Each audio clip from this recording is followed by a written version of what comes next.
Ford dealers. Ford, the official truck of the Boston Red Sox. Arbella Insurance, here for baseball fans, here for good. Walk-off grand slam, Xander Bogaerts. Safe Light Auto Glass, Safe Light Repair, Safe Light Replace. The Boston area Mercedes-Benz dealers. Cumberland Farms, official coffee of the Red Sox Radio Network. What a moment!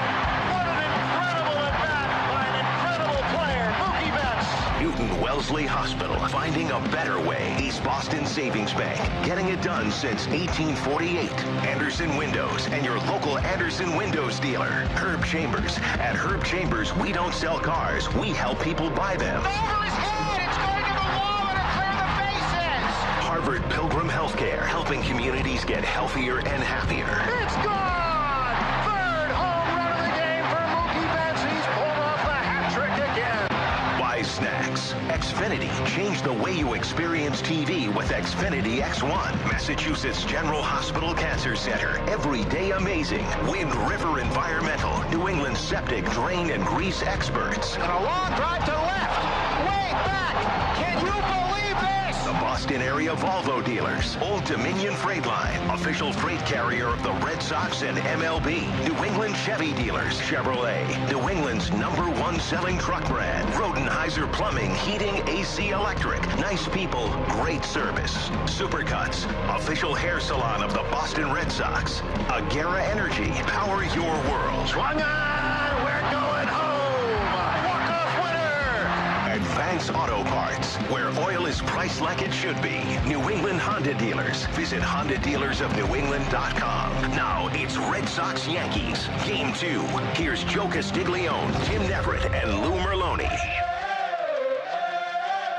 Time again for Red Sox baseball, and tonight from Fenway Park, it is electric here inside the ballpark for Game 2 of the American League Division Series between the Red Sox and the New York Yankees. Hi again, everybody. With Joe and Lou, I'm Tim.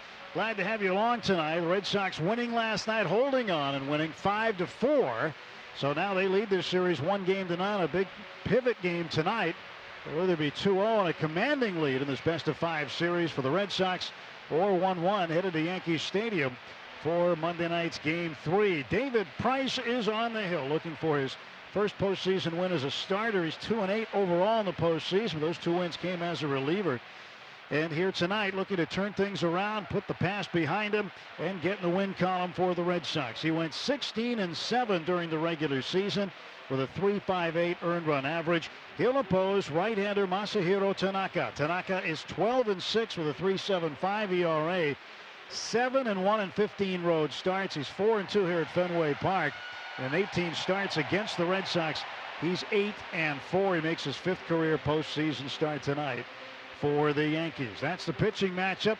Little pitching news for the Red Sox as Stephen Wright has been taken off of the roster due to inflammation and loose bodies in the left knee. Started complaining about it yesterday. It was very painful for him. Had an MRI today. He now is no longer going to pitch in this series and is ineligible to pitch in the American League Championship Series should the Red Sox advance. Red Sox adding Heath Hembree to the active roster. Red Sox taking the field as they do. We toss it over to Joe for a look at tonight's starting lineups. All right, thank you, Tim. Brought to you by Wind River Environmental. Wind River Environmental, New England's leading provider of septic grease and drain services for your home or business. Wind River has every septic, grease, and drain base covered. Learn more at WREnvironmental.com. Andrew McCutchen leads off in left field, and Aaron Judge in right field, who had 3 hits last night, including a homer. Luke Voigt moves up to the 3rd spot in the order, playing at first base. Giancarlo Stanton is the DH. Gary Sanchez will catch and hit 5th. Then it's Didi Gregorius at shortstop. Miguel Andujar at 3rd base is hitting 7th, followed by Gleyber Torres at 2nd base, and Brett Gardner gets the start in center field tonight, even though the lefty is pitching. Aaron Hicks tweaked a hamstring last night. He's okay to play, but he's not in the starting lineup tonight. Of course, they don't want to take him off the roster because then you'd lose him for the ALCS if they advance as well. So Gardner gets the start in center field. Mookie Betts in right field leading off for the Red Sox, followed by Andrew Benintendi in left field. J.D. Martinez is the DH. He's hitting 3rd, followed by Xander Bogaerts in the cleanup spot at shortstop. Mitch Moreland gets the start at first base tonight. He came in for late inning defense last night. Eduardo Nunez at third base. Ian Kinsler at second base, hitting 7th. Sandy Leon catching and batting 8th. And Jackie Bradley Jr. in center field, hitting 9th, with David Price pitching. 16-7 in the regular season, a 3.58 ERA. 0-3 this year, 15-14 in his career against the New York Yankees. Tanaka at 12-6 going for New York, 1-0 this year, but with a 7.58 ERA against the Red Sox and 8-4 lifetime. Dan Bellino, the home plate umpire. Mike Winters at first base. Angel Hernandez works at second. Fielding Culbreth at third, with DJ Rayburn down the left field line tonight. And last night's home plate umpire, Corey Blauser, down the right field line. Lou Merloni joining us for the broadcast tonight. We'll check in with Lou in a moment, but first, we're about to get underway, and for the play-by-play, here's Tim. Thanks, Joe. David Price set on the hill. Red Sox in their Friday night Reds here on a Saturday night. They stretching the pitch, and the first pitch bounces in there for ball one. First pitch, time and temperature brought to you by Rodenheiser. Rodenheiser is giving away a free furnace this winter. Go to Rodenheiser.com to learn more. 62 degrees the game time temperature. First pitch came at 8:15. 1-0 to Andrew McCutchen, who's 1 for 5 in his career against Price. A .253 hitter during the regular season. Now Price, long look in at Sandy Leon, and the Red Sox left-hander goes into his motion, kicks and fires home 1-0, and that misses low. 2 balls and no strikes. And Lou, heading into the start, your thoughts on David Price? Oh, it's a big start for him. I mean, who's kidding who? I mean, talk about David Price and his career here in Boston. This is an opportunity for him to go out there and throw a gem, and I think if he does, the city will love him for it. 2-0 right down the middle for a called strike. 2 balls and 1 strike to the left fielder, Andrew McCutchen. Well, McCutchen, then Aaron Judge is on deck. Luke Voigt to follow. Just underway, game 2, American League Division Series. 2-1 pitch, big wave and a miss by McCutchen. And a fastball at 91. He elevated it a little bit. 2 balls and 2 strikes to McCutchen. McCutchen out of Fort Pierce, Florida. Former Pirate and Giant. Now looking out at Price. 2-2 pitch. That one looked pretty good, but called the ball 3-2. Price come at him now with all fastballs at 91. Not that normal velocity maybe we've seen. Probably going to see 93, 94 at some point, but he's been challenging him down in the zone. He just missed with that one. And he is ready to go now with a payoff pitch to McCutchen. Here it comes. It is swung on and bounced to third. Charging is Nunez. Grabs it belt high. Fires on to first. A little low, but Moreland grabs it for the out. 1 gone. 5-3 the put out. Well, first out of the ball game recorded by Eduardo Nunez on a 3-2 pitch by Price. And which Price will we see tonight? Will we see the guy who is the changeup specialist, guy who does well to right-handed hitters with a cutter inside, 2-seam fastball guy? Which David Price are we going to see? I'd like to see a little bit of everything, to be honest with you. You know, he's had a couple outings now at Fenway Park. Last time against his team, he was sharp at Yankee Stadium. That start where he gave up 5 bombs, it was really cutters in. It was a little more predictable. That second start, he started using the outer half where he was successful, and they just used that short porch. So I'd like to see him mix it up in and out here today. Aaron Judge swings at the first pitch and hits it a long way foul right field side. Far to the left of the pesky pole, and that's strike 1. But Lou, don't you have to try to jam, especially Judge and Stanton? Yeah, I think you want to get up and in. I mean, I think that's where they try to get these guys, elevate inner half, you know, out of the zone. You don't want to be top of the zone. They can handle it. But if you come up a little bit more, and then if you can do that, make them think about it, it opens the door for this backdoor cutter that David Price has shown that he could throw that repeatedly. Judge 3 for 5 in game 1 with a home run. 0-1 pitch. Swing and a foul tip into the glove of Leon for strike 2. That was well located, inside cutter. And, you know, you're facing David Price. I think that cutter away is always going to be in the back of your mind. It's been so effective. So now you flip it a little bit, and I can show you the cutter in as well underneath the hands. 0-2 to Judge. A behemoth right-handed hitter takes low and away. 1 ball and 2 strikes. Judge against Price is 2 for 11. One of those 2 a home run. Price has struck out Judge 3 times. Well, David on the hill, right side of the infield, shifted a bit now as Ian Kinsler is on the left side of second base. 3 infielders over there. It's Moreland alone on the right side. Here is the 1-2. And Judge swings and drills it deep left center field. And it is 1-0 Yankees. Aaron Judge, second home run in as many games, as he just took a fastball and knocked it over the monster to the right side of the second light tower. An absolute bomb by Aaron Judge, and the Yankees score first. Oh, big man got all of that one. Again, 91. We'll see if that velocity gets a little bit of an uptick here from David Price as we get going. But this one to be a fastball outer half, and it ended up inner half. And this is when we start talking about fastball location. You want to pitch to the ballpark, keep that fastball away after trying to cut her away. And he just missed a spot, threw it inner half. Well, that ball went to the last row of the monster seats, to the far right side of the green monster. That ball left up out over Voit. Ground ball to third, deep. Dropped by Nunez, picks it up, throws on to first, and a backhand scoop out of the dirt by Moreland for out number 2. Nice pick by Moreland. You know, one of the surprises coming into this game lineup-wise, I think a lot of people expect to see Devers at third base. Alex Cord decides to go with Nunez, particularly because of the defense. And really, we look at David Price's spray chart, a ton of ground balls to third base. It's one position in the infield that's very important. You get a good defensive night from. So far, 2 of the first 3 batters have hit it to third. And it's Giancarlo Stanton, 1 for 5 in last night's game 1. 1-0 Yankees, top of the first inning. Price set to pitch to Stanton. Right-handed batter waits, and the pitch outside. Right now, it's Shaw's and Star Market. You can take advantage of the stock-up sale for great deals like value packs of juicy and tender USDA sirloin steak tips for only $5.99 per pound. Only at Shaw's and Star Market, official supermarket of the Boston Red Sox radio network. Stanton a wave and a miss and a ball down. Well, the wild card game against Oakland started with Judge hitting a home run in the first inning, batting second. That was a 2-run homer. Judge has homered 6 times in his last 8 postseason games. He's come up with some big knocks for New York. 1-1. And Stanton fouls it back. Arbella Insurance Foundation, proud presenting sponsor of the WEEI Ness and Jimmy Fund Radio Telethon, dedicated to striking out cancer in kids, donating $50 for every strikeout from a Red Sox pitcher. Check out the progress on the Arbella Insurance tote board at weei.com/strikeoutcancer. Arbella Insurance, here for the Jimmy Fund, here for good. 1-2 pitch, Price to Stanton. Long look in by David. Now he comes set, kicks, delivers 1-2. Ball shot foul, first base side, well out of play over the roof. Still 1-2.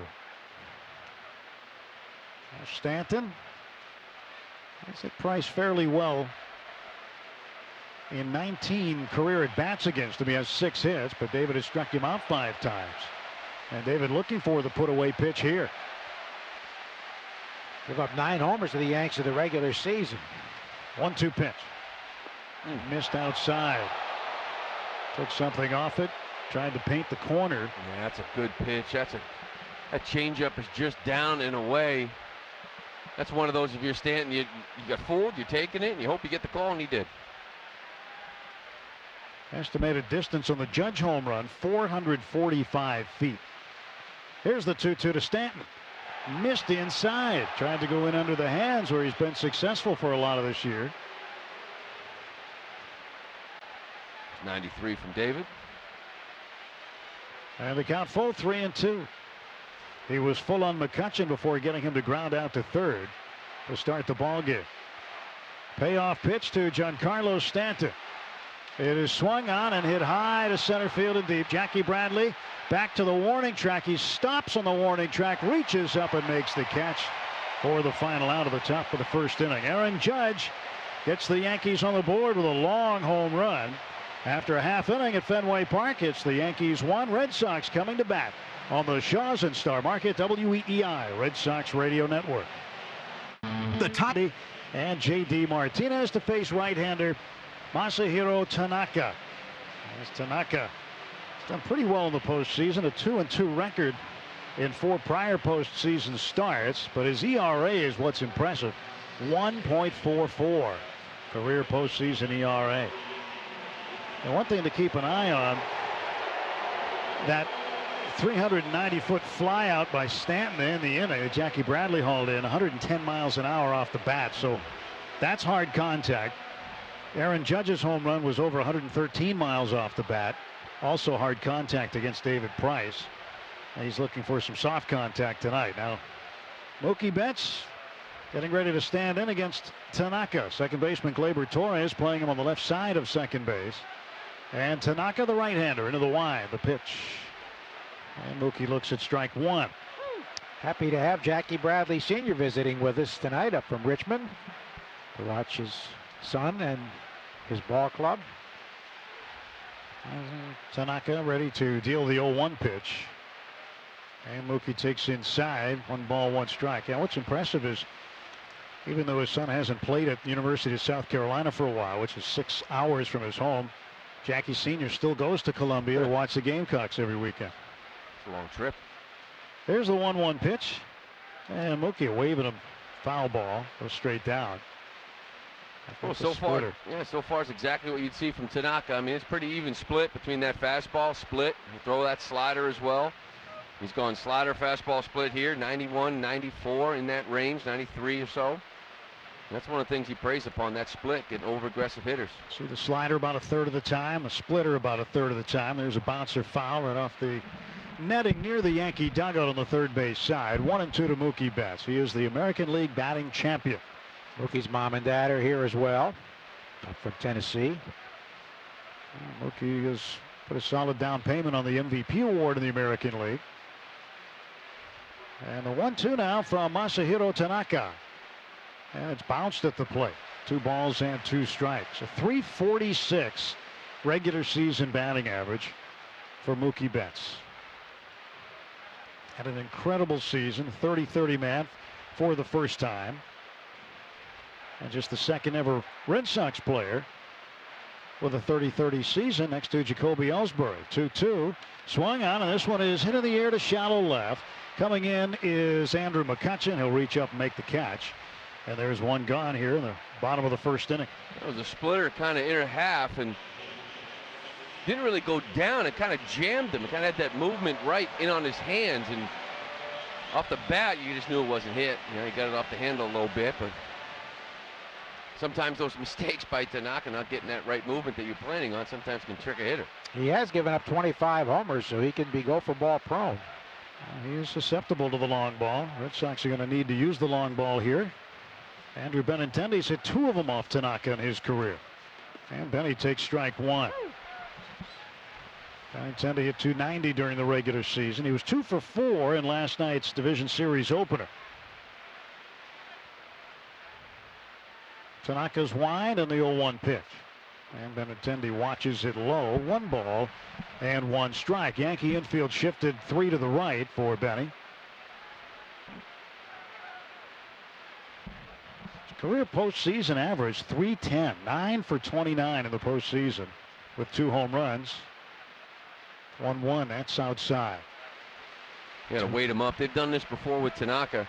Threw the ball well with them earlier in the year, but only lasted 4 2/3 because that pitch count got up. You got to get the ball up. That split slider you got to worry about. Tanaka gets the sign from Sanchez, but time requested at the plate. Benintendi had a stolen base last night. The name Jacoby Ellsbury comes to mind too. Is now Benny the second youngest Red Sox player to have a stolen base in the postseason. There's a drive to center field. Back on it is Gardner. He's on the warning track, reaches up in front of the 379 marker in very deep left center field. He makes the catch for out number 2. So 2 gone, and we've reached the Safe Light Auto Glass part of the order. For every home run hit by Red Sox batters 3 through 6, Safe Light will donate $200 to the Make-A-Wish Foundation of Massachusetts. J.D. Martinez got it going in the first inning last night with a 3-run blast. He ended up 2 for 4 in the ball game. J.D. with 130 RBIs in the regular season to win the RBI crown in the AL. Check swing, did he go? They want an appeal at first base. And first base umpire Mike Winters rings him up for a strike. Boy, I think that was close. It looked like he certainly checked his swing, but Winters, a very experienced crew chief, saying that he came around the front edge of home plate. JD has 3 homers and 8 hits and 18 at-bats against Tanaka. 0-1 pitch. And JD fouls it back. It's now 0-2. A couple of doubles, too, to go with those 3 bombs. He's done some damage here against Tanaka. Yeah, Winters, the first base umpire. He'll be behind the plate in Game 3 in New York. He was the crew chief in the National League Championship Series last year between the Cubs and Dodgers. And he ejected Joe Madden in Game 1 and in Game 4 of the CS last year. So Joe Madden watched a lot of playoff baseball from his office when Mike Winters was on the crew. 0-2 pitch, and it's in the dirt. 1 ball and 2 strikes. This year he's watching most of it on TV at home. That's the way it is. You know, you talk about the Cubs and talk about the postseason, and I know that games 163 part of the regular season, but you look at the extra games that have been played this year. The home team is 9-2, and the 2 losses, both Cub losses. 1-2 pitch. JD rips it down to third, past the diving Andujar. It kicks off the sidewall, and Martinez will have to hold it first with a base hit. Didi Gregorius ran out there and smothered it as the ball deflected back out onto the grass, and he jumped on it, tackled it, and made sure that Martinez didn't advance to second base. But it's a base hit for JD, and the Red Sox with a tying run aboard here with 2 outs in the first. Yeah, that's just experience playing here at Fenway Park. A lot of times opposing shortstops don't realize that sometimes that hits off that sidewall, that's going to be your ball, and they just sort of stay at shortstop. But Didi, knowing Fenway Park, he took off right away for that angle and got to it before JD could even think of getting that double. Yeah, a lot of ballparks, the shortstop just watches that ball go down the line and lines himself up for a cut, but not here. Well, Martinez leads at first base. Here's Xander Bogaerts, Gregorius countryman. Xander at .333 so far in the postseason, and he looks at a pitch right on the inside corner, and that is strike 1, a curveball from Masahiro Tanaka. We're going to see a handful of those in a game. You don't throw that many of them. JD a short lead at first, held on by Luke Voigt. Tanaka peering in for a side. 1-0 Yankees, bottom of the first inning. And Tanaka ready to go now. The right-hander's 0-1 pitch. Swung on, popped up right side, might make the seats. See if it spins back, and it does a little bit, but makes the second row of the box seats right behind the protective netting. And that's one thing, too, we really haven't talked much about this year, because we've seen several instances in different ballparks with the protective netting that's been extended. While it is great and safe for the fans, it's probably taken some outs away from fielders who have come over to the walls, and they can't reach into the stands now. You can reach into that first row, into that back of the seat. Now you got nothing. And one thing to keep in mind with Tanaka on the mound, with that slider split mix, and he throws it often, you're on a base runner, you got to get that aggressive secondary lead. Ball's in the dirt, you got to challenge Gary Sanchez's ability to keep it in front. 0-2 to Bogaerts, 2 out. Tanaka kicks and fires, and Xander hits them in the air towards center field, deep toward the left center field alley, and over to get it is Brett Gardner. So Xander gave it a ride, but Gardner caught up to it. No runs, 1 hit, 1 left, no Yankee errors. On to the second inning at Fenway Park. Yankees up 1-0. I'm Ken Laird. Back to Joe, Tim, and Lou in a minute. First, an Xfinity scoreboard update. Want entertainment designed just for you? Check out customizable streaming TV from Xfinity. Makes your life simple, easy, awesome. Go to Xfinity.com. Call 1-800-XFINITY or visit a store today. Restrictions apply. The Astros 1 win away from heading back to the ALCS today. A 3-1 comeback win at Minute Maid Park over the Indians. 2-run double from Marwin Gonzalez in the 6th off Andrew Miller, the difference. And starter Garrett Cole, 7 dominating innings, 12 strikeouts and no walks, 3 hits allowed. The series will shift to Progressive Field on Monday, 1:30 for Game 3. Get back to Joe Castiglione, Tim Neverett, and Lou Merloni, guys. All right, thank you very much, Ken. Top of the second, here is Gary Sanchez moving up in the order to the 5th spot. Didi Gregorius, Miguel Andujar to follow against David Price. Yankees won 162 in the regular season. The Red Sox 108 and 54. The franchise record for the Red Sox, 108th win. Pitches down and in to Gary Sanchez. And the first time since the American League Championship Series in 1977, the 2 teams with 100 wins have played one another outside of a World Series. The Royals and Yankees then. There's a strike called.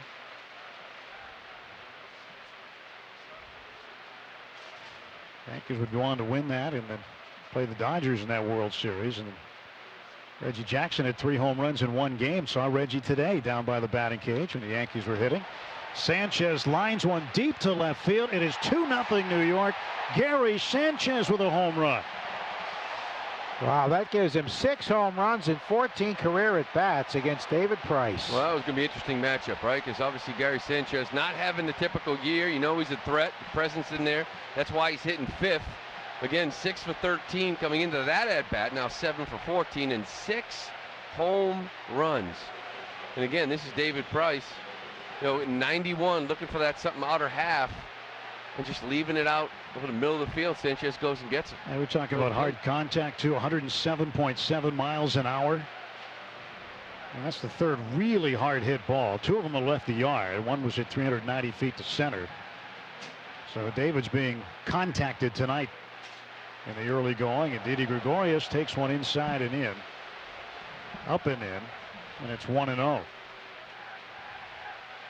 Well, Yankees out to a 2-0 lead on 2 solo home runs. Aaron Judge and now Gary Sanchez.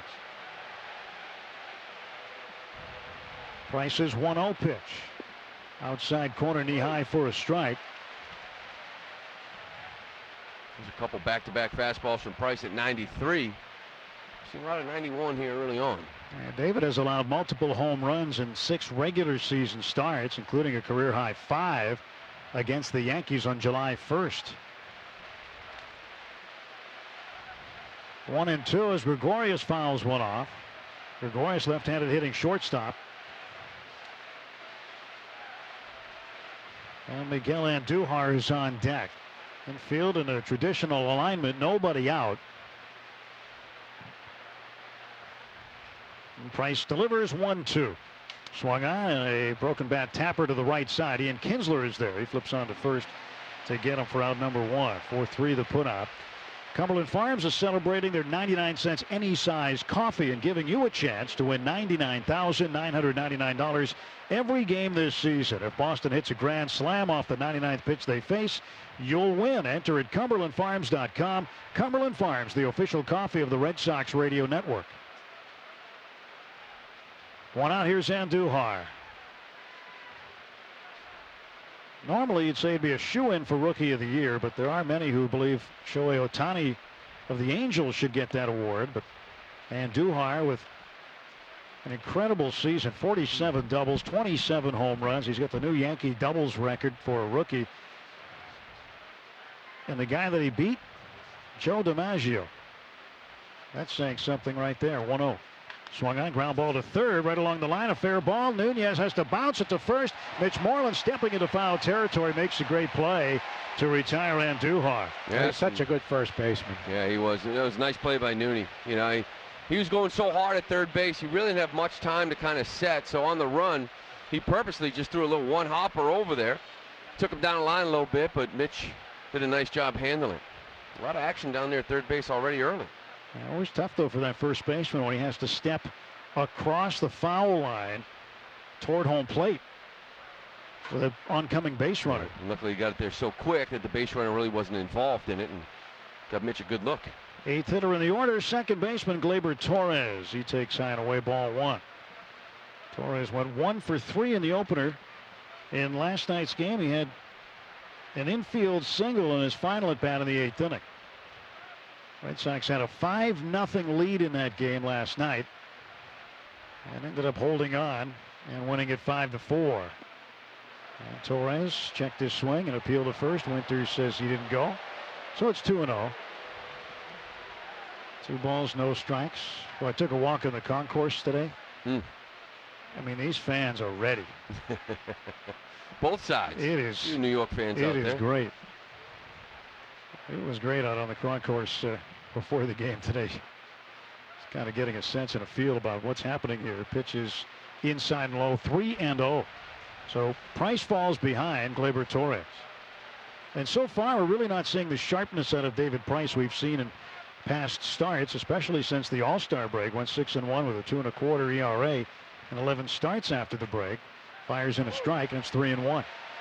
You know, it's such a dangerous hitting lineup. Again, we can talk about the power up and down, and there's a reason why, certain counts you want fastball in, you want fastball away, and you want fastball away because you can handle the 1.5. And when you miss that location, now you start getting the danger zone. He's paid the price twice. Kicking the 3-1 pitch, and that's down low, ball 4. He's walked Torres. And now he'll face Brett Gardner. So Gardner, left-handed batter, playing center field tonight, and the switch hitter Hicks is eligible to play. He left the game with a hamstring twinge last night, had an MRI today. Yankees reported that the MRI came back clean and that he is active and available.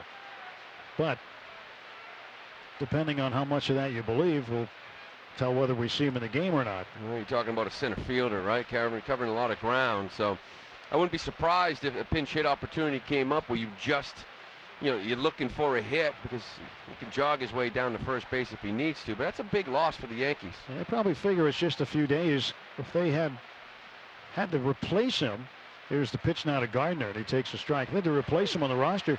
He would have been ineligible for the American League Championship Series had the Yankees advanced, so they didn't want to risk losing him for that, too. So he might need a day or two. And with a day off tomorrow, that would help him and help everybody, including all the pitchers in the bullpen. 0-1 to Gardner. Left-handed batter standing at the plate, and he takes inside. Now, Gardner's had a pretty extensive history against Price. He's 14 for 52. Price has walked him 7 times. And of the 52 at-bats, David has set him down on strikes 10 times. Gary Sanchez with a home run to lead off the inning. 2 outs. Torres at first base in the 1-1. Swing and a tapper foul goes back behind Gardner. Having Hicks, and we'll see the availability of him, but it really does kind of hamper Aaron Boone and what he's able to do. Remember, they go with 12 pitchers here in this series, 8 guys in that bullpen. So his bench right now is just Hechavarria, which is just a defensive replacement for Andujar, Romine, the backup catcher, and Neil Walker becomes really the one bat that he can kind of play around with if he wants late in games. 1 ball, 2 strikes. Price ahead of Gardner.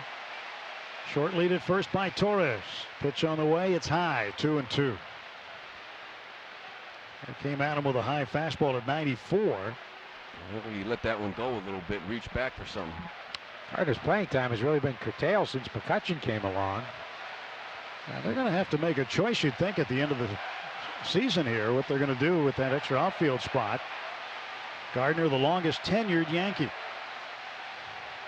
Here's the 2-2 now from David Price. And Gardner swings, fouls it back to the screen.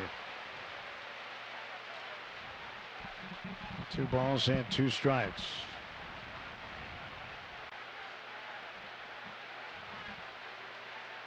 And Gardner looked down at Phil Nevin, the coach at third, for a moment. I mentioned Aaron Boone. I did see him before the game, Joe, and he did do his Shaw's and Star Market read in your voice, which he does. He likes to get a laugh out of that. He loves impressions. He sure does. He loves Shaw's and Star Market. He does. 2-2, lifted down the left field line. It is slicing toward the corner. Long run, Benintendi, and this is a foul ball.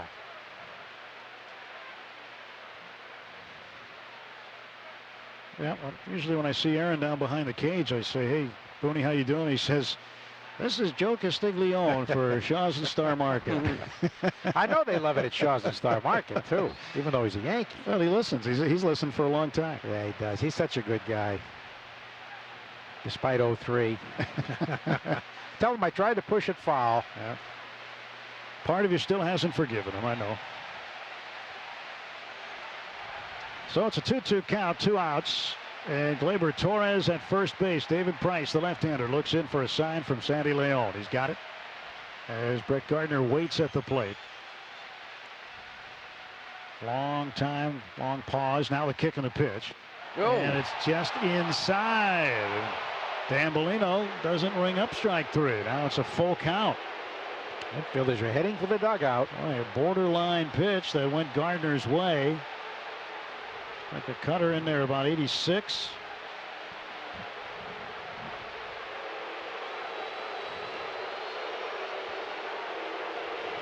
And Alex Gore not happy with it. He got up on the top step of the dugout.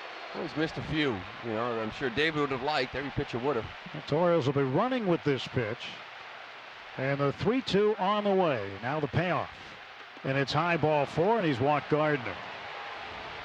David has walked back-to-back men, the 8 and 9 hitters, after getting 2 outs.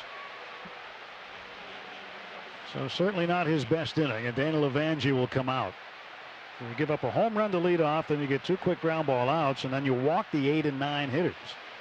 So Red Sox trying to reel him in and get things back in control, down 2-0, and the order flipping over to the top, and Andrew McCutchen. And Joe Kelly's up in the pen already. Get somebody up there early. You know, these are the moments too. A couple of solo shots. He made couple of bad pitches here to 2 power guys, but you walk the 8 and 9 hole hitter right now. This becomes an extremely important hitter early on in this game with a guy in Aaron Judge sitting on deck, and I think that's why you're seeing Joe Kelly warming up right now to try to add some velocity here in case Judge happens to come up. So he really needs to get out of this.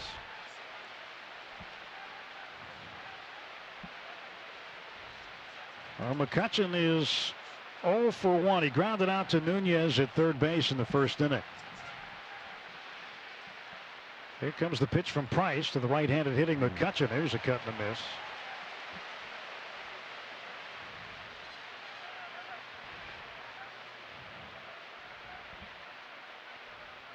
He's up to 41 pitches already.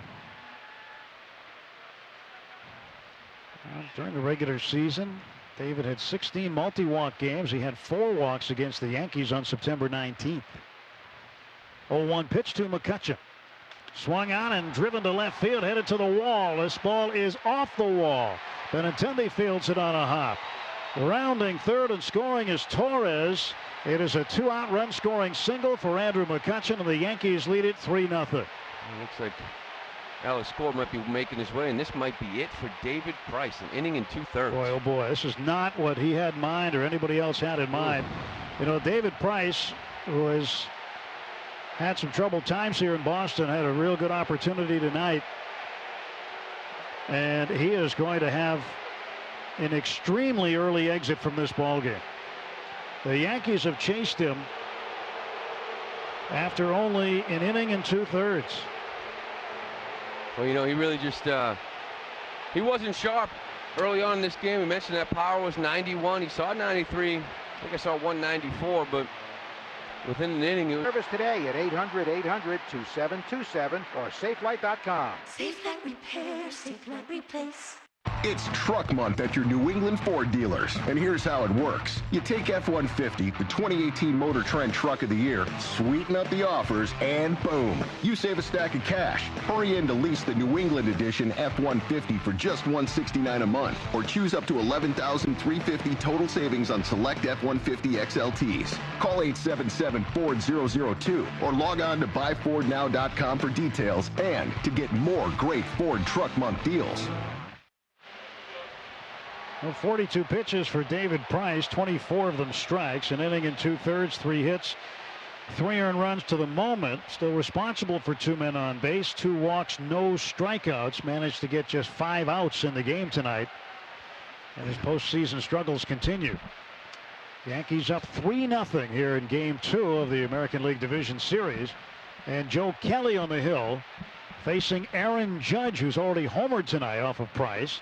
And Joe starts him out with a bend in the pitch, curveball at 86, and gets a strike in there. Good sign from Joe Kelly.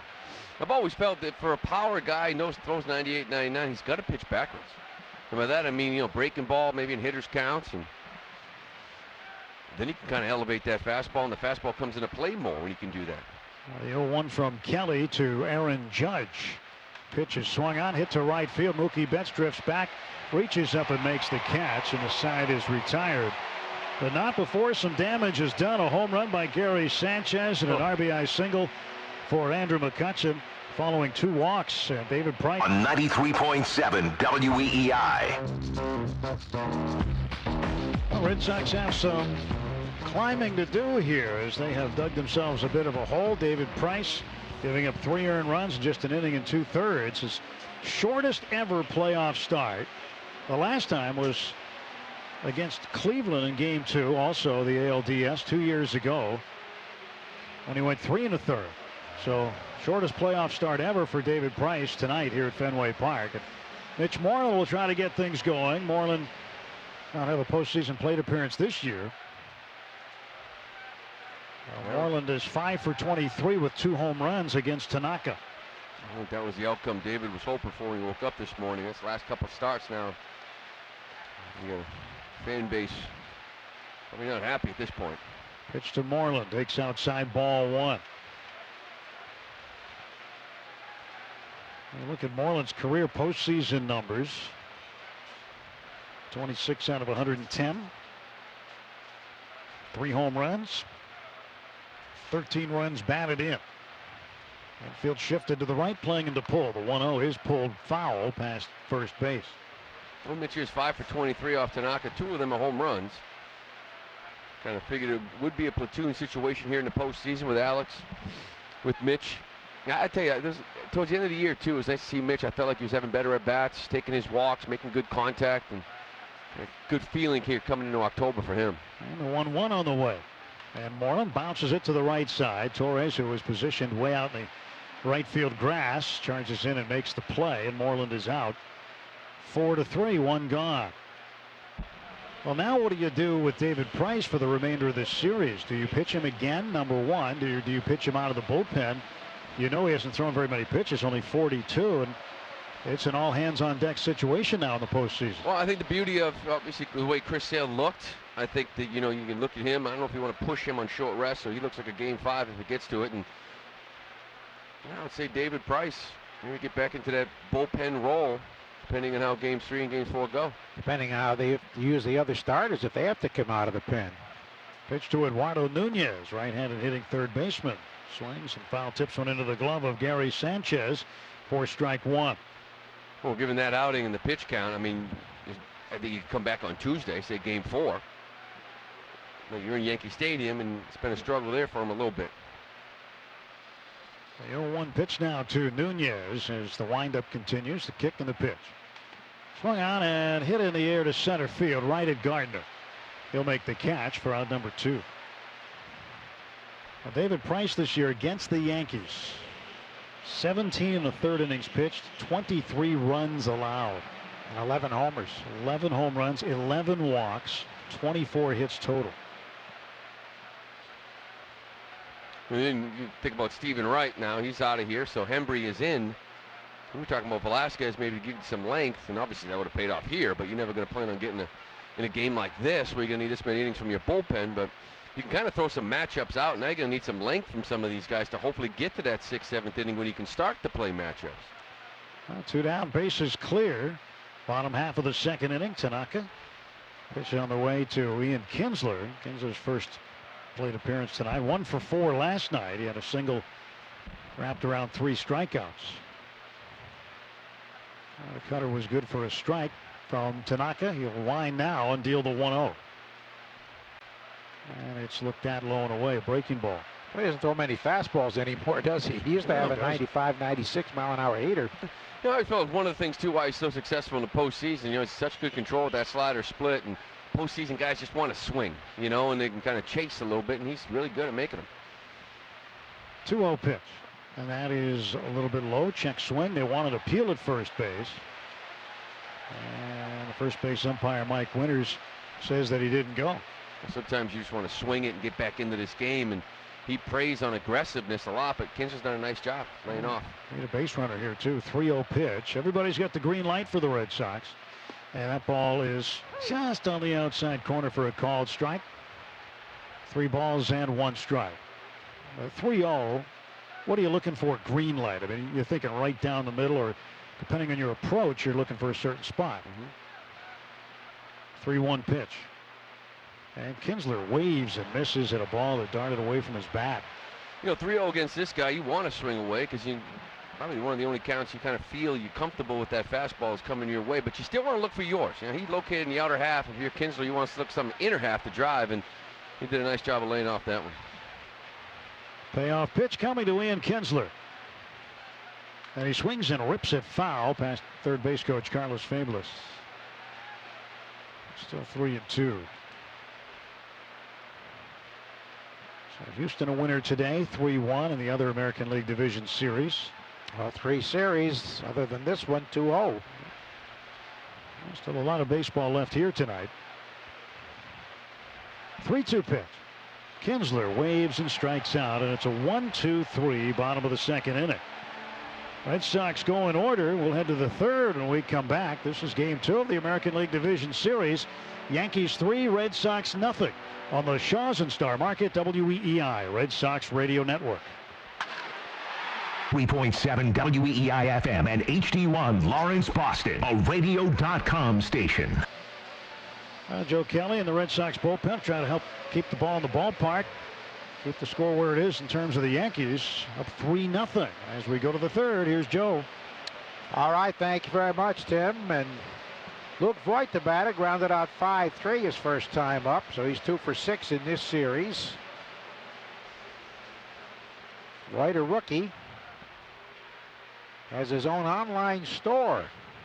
You had one too, didn't you, Lou, when you first broke in? No, I didn't. I thought everybody did. I went on. He's got to be selling about 3 T-shirts, so I didn't get one.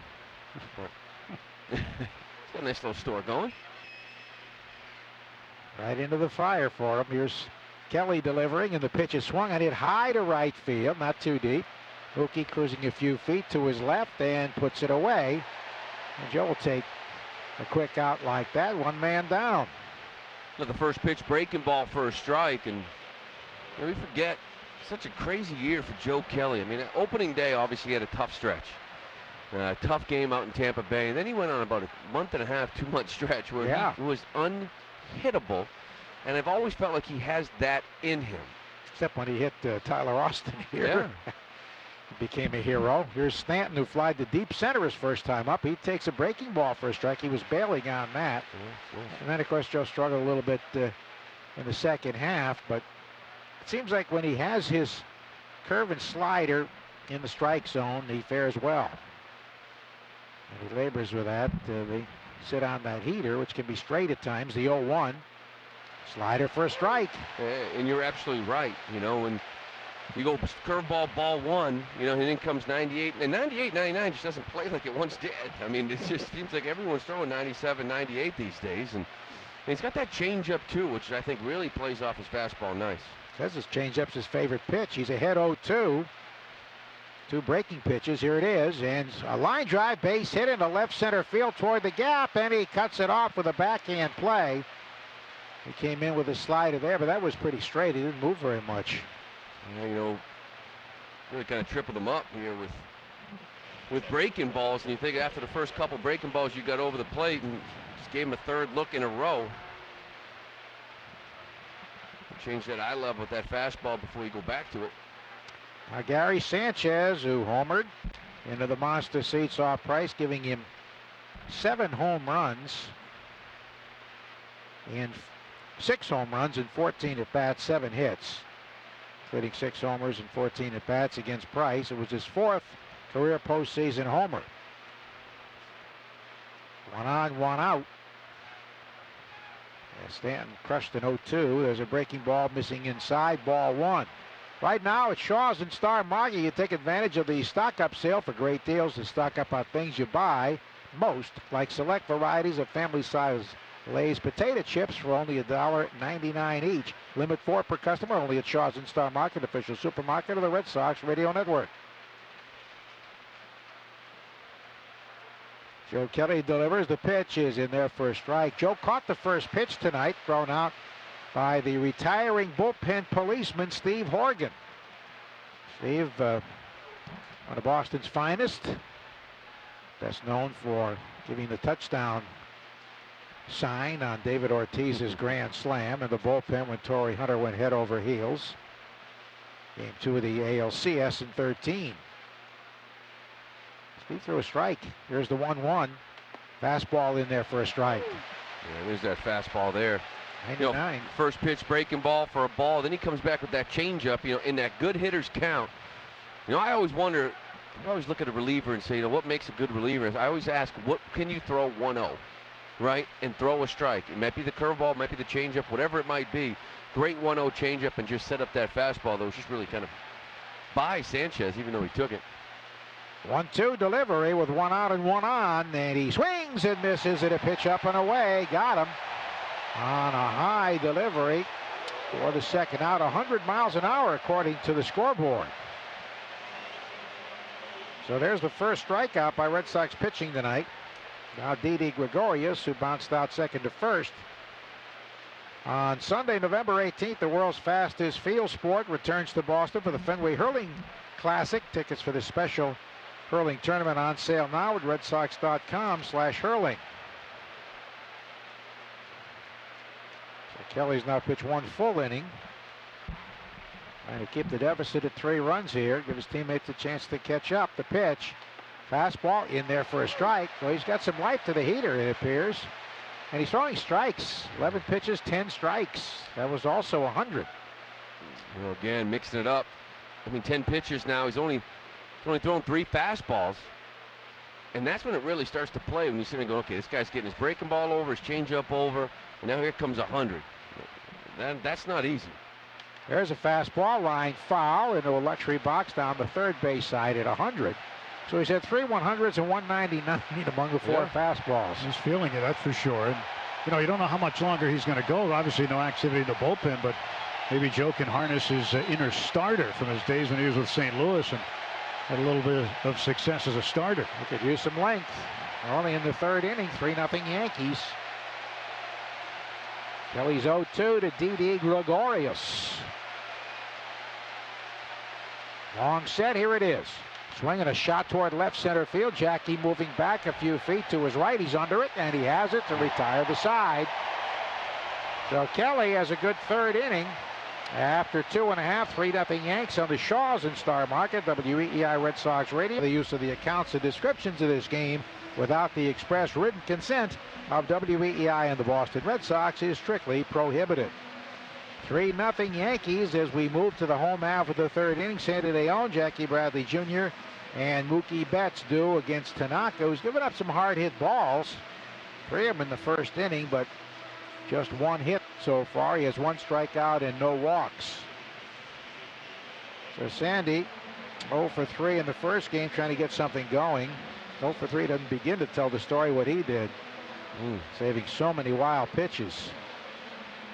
Men in scoring position. Yeah, he was great too. And Chris Sale after the game had talked about from the very beginning of the game to the end of the game how Sandy was challenged so much with all the breaking balls that were buried in order to get swings and misses, and he stood up to every one of them. And he takes a breaking pitch for a call strike. Started him out with a curve there. Alex said he's going to be aggressive if needed. That's why he wanted to carry 3 catchers. I don't think you pinch hit for your catchers first time up, though. Well, not leading off an inning either. The pitch. Swing and a miss. That one disappeared. Difference between the Yankee catchers and the Red Sox catchers offensively. 30 home runs for the Yankees catchers this year, just 10 for the Red Sox. This is a big difference in defense, too, with the Red Sox holding the upper hand. The pitch. Taken low. Another splitter missing. That's why Sandy can go 0 for 3, and nobody minds down there. And the pitchers are begging to throw to him, too. Trying to get something going here. Tanaka 64 and 34 in his major league career. That's 4th among active pitchers in winning percentage at .653. Here's the pitch, and he bounces it. Splitter down and in. And postseason 2-2 with a very good ERA, 1.44. Had 7 innings of shutout ball to beat Houston in Game 3 of the division series last year. Or the LCS, I should say. 2-2 pitch. Sandy swings, hits a soft bounding ball to the shortstop on the right side. Short flip by Gregorius to first, and there's 1 man out for Jackie Bradley Jr., who was 0 for 2 with a walk in Game 1. We've seen a lot of outings with Tanaka involved, Joe, and many times he'll cruise along for a little while. And about the 5th or 6th inning, the game can go sideways on him. And usually with Tanaka, it goes sideways on him fast when it does. As we said earlier, he can be gopher ball prone. They shift on Jackie. See, with Tanaka, Jackie 5 for 32. Yet to take him deep. The big righty from Japan delivers. The pitch is swung on, lined into left center, base hit. right through the vacated spot where the shortstop might normally play. Jackie beats the shift. Well, when he hits the ball in that direction, Lou, it's usually with authority. Well, I tell you, great job, too, because, you know, the lefties, you want to get the ball up, right? He's throwing a split. But even with all these split and sliders, if you keep that opposite field approach, it helps you from not rolling over, right? This is such an easy pitch to roll over and hit a ground ball to second base. A little splitter outer half and up. But Jackie does a nice job of staying on it and hitting the ball the other way. Now Mookie, you got jammed with a splitter in the first inning at a shallow fly to left. The Red Sox had used a long ball to get back within striking distance here. They're down 3-0. Get this crowd into it a little bit here, too. Be nice. Quiet. 1 on, 1 out. Throw to first, and Jackie back standing. That's one thing the Yankee bats did early with the 2 home runs is take this raucous Red Sox crowd out of it early on, and they'd get right back in it in a hurry with a big Mookie hit. And again, Jackie with some speed at first base. This is when you really want secondary leads I talked about earlier. A lot of splits, a lot of sliders. That ball in the dirt. You challenge Gary Sanchez. Jackie 17 for 18 in steals. Decent lead. The pitch low and away. And Yankee catchers have thrown out just 1 Red Sox base stealer this season. Sanchez got a strong arm. Very strong. Well, he throws out 30%, but doesn't always catch the ball. That's the thing. Especially with Tanaka in that splitter. Benny on deck. The 1-0 pitch. Tanaka deals. Check swing and a strike. That was a borderline pitch. A splitter down and away. Jackie at first talking to first base coach Tom Goodwin, getting the times. He's not that quick to home plate, is he? Especially with that splitter. A lot of balls down in the zone, too, in the dirt. Tough ones to handle, tough ones to throw on. 1-1 delivery. Here it is. And it's low and inside. This with a fastball at 92. Got that slide step. That's not easy. Fastball's his 3rd pitch now. It really is. It's a show-me pitch. Ran that one down and in on Mookie to try to open up that outer half again here. In the 3rd, Red Sox with a 1-out single from Jackie. He's at first base. 2-1 to Mookie.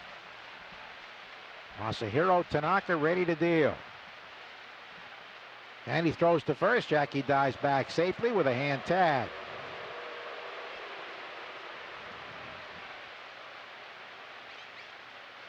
In the old days, you wouldn't run much down 3-0, but with the Red Sox percentage against the Yankees. Yeah, it's still early. To me, you play your game. I mean, this is what they are. They're aggressive. That ball's in the dirt. You do what you do best. Tanaka's 2-1 pitch. He deals. Low and away. Skips off the shin guard of the catcher, but Jackie can't advance. It rolls to the pitcher, who grabs it down the first base line about halfway to first base. But they got a lucky bounce there that hit the shin guard of Sanchez. And Tanaka broke off the mound to the right spot. Sure did. This one right off like the knee pad there. Looked like the guard, shin guard, but on the knee part of it. And just kicked right out, right to Tanaka. Jackie at that point can't go anywhere. And he's not going anywhere anyway. I mean, Tanaka's time to the plate is less than 1-3. He's been less than a 1-2 last couple of times I've timed him. So that's a little bit quick. Yeah, since he went to that quick delivery. And that's why you don't think stolen base. You think ball in the dirt. That's how I can get to second. 3-1 to count. Tanaka's ready. 3 infielders on the left side. The pitch. Swing and a pop-up. Right around the mound. Gregorius coming in, and behind the mound he makes the catch. That's one I think he'd want back. Yeah, Mookie had a slider to drive there. Slider hanging, slider up. He just got underneath it. So here's Benintendi with a drive to deep left center, caught by Gardner his first time up. Benny's last home run came on the 31st of August in Chicago. But he has hit Yankee pitching so well.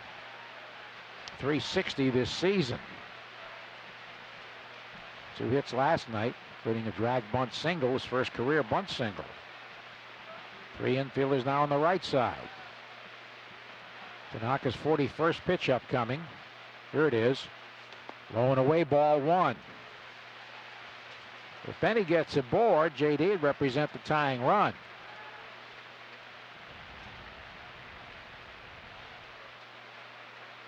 It's the part of the order here. You want some damage being done as well. There's a 3-1 pitch. Mookie'd like back, but now it's up to Andrew.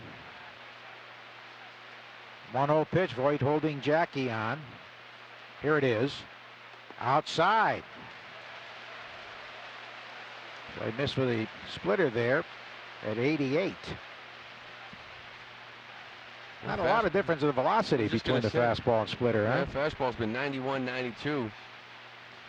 That actually makes it a little more difficult. You know, I mean, so you get that differential with that big movement. That's one thing, more of a changeup, but you're thinking dead red 92, and here comes 88, and it drops half a foot.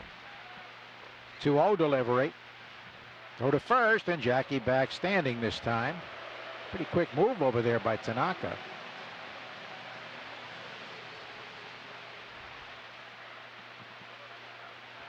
Three runs, 4 hits for the Yankees. No runs, 2 hits for the Red Sox. 2-0 to Andrew Benintendi. And he has 2 career postseason homers.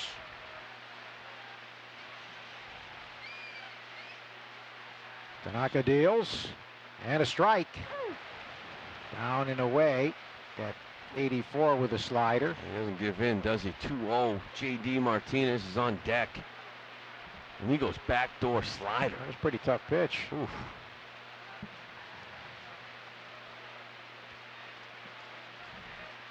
Two balls and a strike to Benintendi. Tanaka setting. He fires. Swinging a ground ball into the shift, grabbed by the second baseman. Torres flips to first for the out. And the Red Sox strand their second runner after 3-0 New York on the Shaws and Star Market WEEI Red Sox. Percent or more on car insurance. Marwin Gonzalez had been 1 for 8 all time with 6 strikeouts against Andrew Miller, but today Gonzalez drilled an opposite field 2-run double off of Miller in the 6th, flipped the 1-0 deficit into a 2-1 lead. Houston went on to win Game 2. 3-1, they take a 2-0 series lead. All-time 2-2-1 format teams winning games 1 and 2 at home. Won the series 24 of 27 times. Saving you money on car insurance has been in Geico's wheelhouse for over 75 years. After the game, get a quote at Geico.com. Geico's so easy a caveman could do it. Now back to Joe Castiglione, Tim Neverett, and Lou Merloni, guys. All right, thank you very much, Ken. The Yankees with a 3-0 lead of the bottom third to here in Andujar, Torres, and Gardner. Andujar grounded out 5-3 his first time up, so he is 0 for 4 in the series. Joe Kelly has thrown an inning in the third as scoreless relief. He stranded 2 inherited runners when Price was lifted after just an inning and 2/3. The pitch. Fastball in there for a strike. The 4th inning is brought to you by Cars for Kids. The easiest way to donate your car. Donate today. Your car can be picked up tomorrow. Go to carsforkids.com or call 877-CARS-FOR-KIDS. Spike Lee is here in his Yankee jersey. There's a ground ball, bounced wide at first, grabbed on the second out by Moreland. Underhand flip to Joe, and plenty of time for the 3-1 out. This is Kelly right now, pounding that strike zone. 15 pitches, 14 of them strikes. And that's one of the things with him, falling behind, not being able to get the breaking ball over, not being able to locate the fastball, and walking guys, getting in trouble. But not here tonight. Again, 15 pitches, 14 of them the strikes. Very impressive. Here's Torres, who drew a 2-out walk and then scored. That turned out to be pivotal, as Price issued back-to-back walks to the 8 and 9 hitters that paid the price when McCutchen singled off the wall. Here's the pitch, and it's a slider low and away, ball 1. Talk about Aaron Boone and doing the impression of the Shaws and Star Market commercial. He does great impressions of hitting stances. I remember covering spring training in the late 1970s. He was a little kid down in St. Petersburg, and he was doing batting stance impressions of the Phillies and the Reds. There's a high pop-up first base side. Mookie coming in, and very shallow right with the grass and track meet, makes the catch for the out. And he's so good. He's still very good at doing batting stances. And you say he announces in the dugout when he was your teammate. Yeah, I played with him in Cleveland, and he would just sit in the dugout and just do the play-by-play of a guy at the plate, and he would make up some background story from the guy. You know, Travis Hafner now hitting, 1-0 pitch. You know, Hafner was born, one of 8 valedictorian. Of course, there's only 4 kids in his class, and he would just go and go and go. Yeah. He really was the valedictorian, I think, and there was about 12 So kids. they were true stories. It's a true story, but might have exaggerated how many students. Here's Gardner, who walked on a 3-2 pitch. He could have been called out on a 2-2 pitch, and they wouldn't have had their third run had that been the case. Ball 1, Dan Bellino to ump that umpire. Mooney is really a very great impressionist.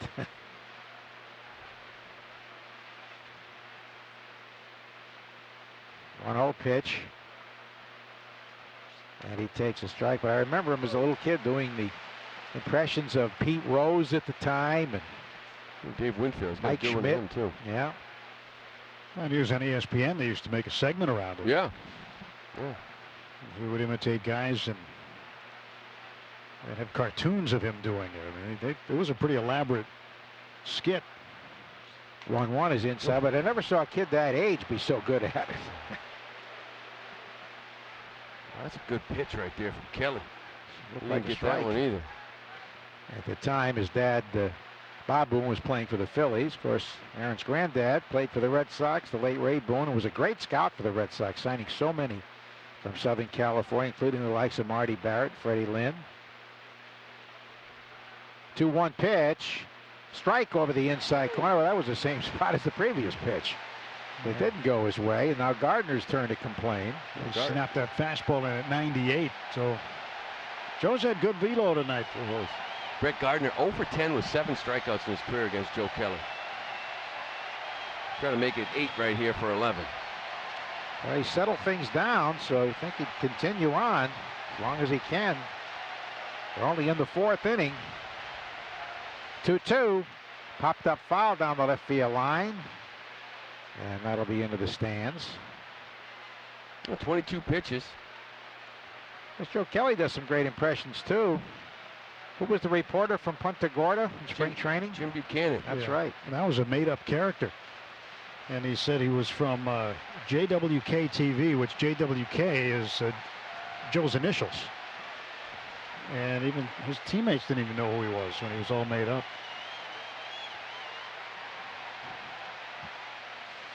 Two ball, 2-strike pitch.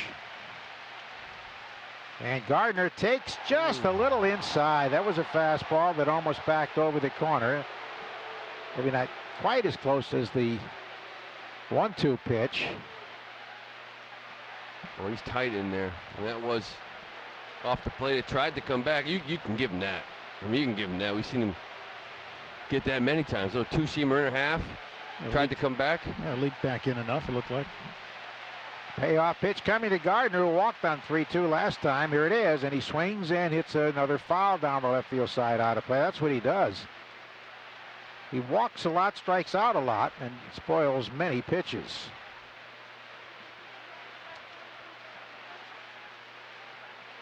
So it remains 3-2. Joe Stone, 24 pitches, 19 strikes. Red Sox will have the 3, 4, and 5 hitters, Martinez, Bogarts, and Moreland in the home half of the 4th.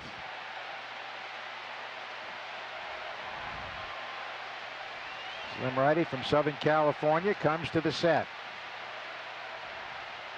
Kelly delivers. Swinging a bounding ball toward the middle. Grabbed on the second out by Bogarts. Fires him behind the bag and gets him at first to retire the side. Joe Kelly has gone 2 1/3 scoreless innings. After 3 1/2, 3-0 Yanks on the Shaws and Star Market, WEEI Red Sox Radio Network.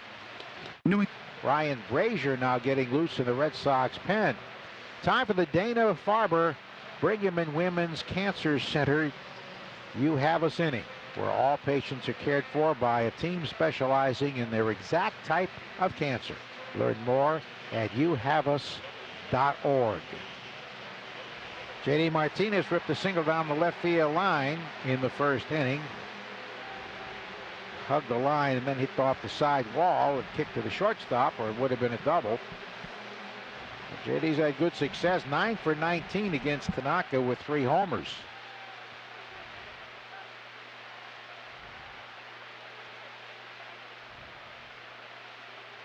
JD awaiting. He's hitting third tonight. They shift, send 3 infielders on the left side. Torres back in left center. And he takes a strike over the outer half, and he didn't agree with Dan Bellino. JD doesn't argue very much. That pitch looked wide. Remember, too, JD DH, and he's inside probably down the cage getting ready to hit, and he's got his little TV with him, and he's probably not happy at the fact that his team's not getting this call. Tanaka rocks in his 0-1. Check swing and a pitch down and away, and he went, says the first base umpire, so quickly it's 0-2. I think he went on that one. Yep. Maybe not the first time. Oh, Mike Winter down there, though, almost looked like he felt guilty calling that one a strike. Like, I got you again. He didn't do it with a lot of conviction. No, I got you again. My bad. So an 0-2 delivery. And he swings and pokes a pop fly in a shallow right center field. Judge coming in. He's there and has it for the out. Sort of lunge for that pitch. And soft contact. I've been to the Hebrew home at Riverdale by River Spring Health, and I've seen firsthand the amazing individualized care they've been providing for over 100 years for seniors. Call 1-800-567-3646. Xander Bogaerts hit a line drive to deep left center, caught by Gardner in the first inning.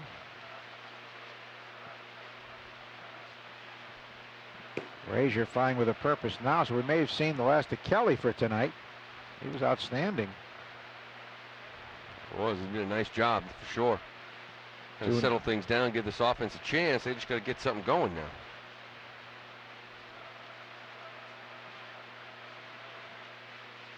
Tanaka works. Bogaerts swings, and it's a drive to center field. Hit well. Back goes Gardner. Back to the track. Looks up, and it's gone. In and out of the center field seats. Home run. Xander Bogaerts, and the Red Sox are on the board. It's 3-1 Yankees. That's exactly what this team needed. It's what this crowd needed. You need to get something going here offensively. Again, talked about Joe Kelly putting up some zeros. Just a matter of time for this offense to kind of get going. And Xander Bogaerts gets him off to a nice start here with this solo bomb. The dead center, just to the left of the bleacher bar, in and out of the first row of the seats. Gardner went back. First it looked like he thought he had a chance, then he turned for a carom that never came. On the inside half. Rare fastball. You know, we've seen from Tanaka. So Xander's second career postseason homer. And it's 3-1 Yanks, and here's Moreland, who grounded out 4-3 his first time up.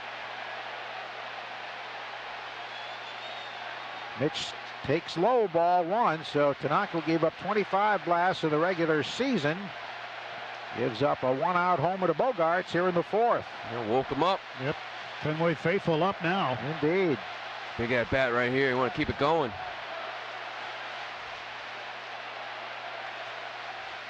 Tanaka's 1-0 pitch.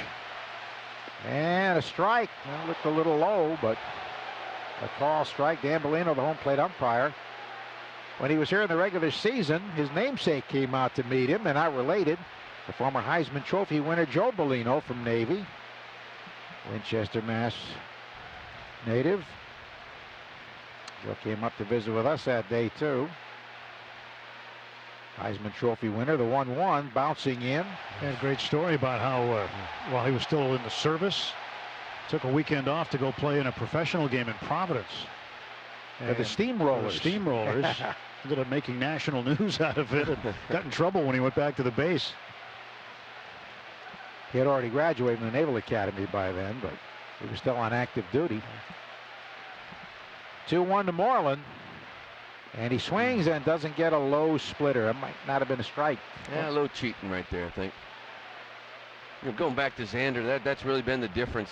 You know, first pitch fastball, being aggressive, right? Driving the ball. I mean, we know we can hit with 2 strikes too, but this year really kind of getting aggressive early in counts and hitting the long ball.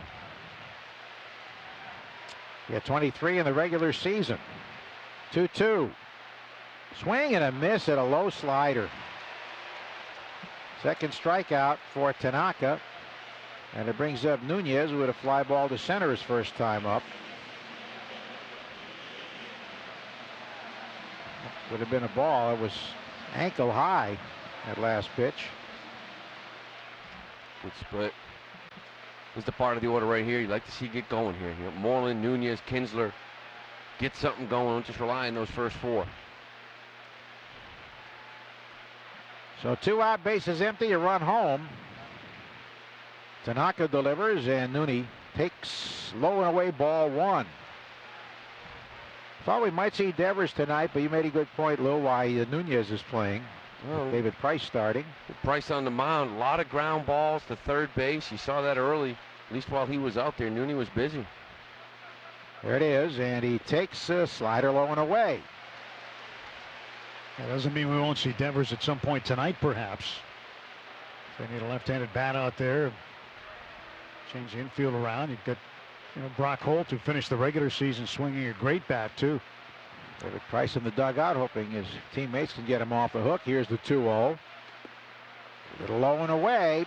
Sanchez held it a beat, but Bellino thought it was down and away, and count goes to 3-0. Kinsler on deck. Well, most managers, you put your defensive team out there, and if you have the lead, you're going to stick with them. But in this type of game, it'd be interesting to see how aggressive Cora is with pinch hitting. 3-1, and he takes outside, ball 4, a 4-pitch walk. And Nooney's a tough guy to walk.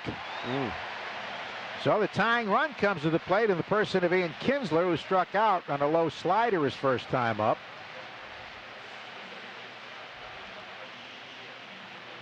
Nunez, good base stealer, but unlikely to go here, you wouldn't think. Look for that ball in the dirt. Got to get to second base. Eduardo had just 16 walks in the regular season. That's the first Tanaka's issued tonight. Kinsler has 4 career postseason homers. He's fanned 4 times in 5 at-bats this series, 1 hit. And he takes a slider for a strike. There's 1 career home run off Tanaka, 3 for 20 overall now. Flag hanging still, but balls are carrying well.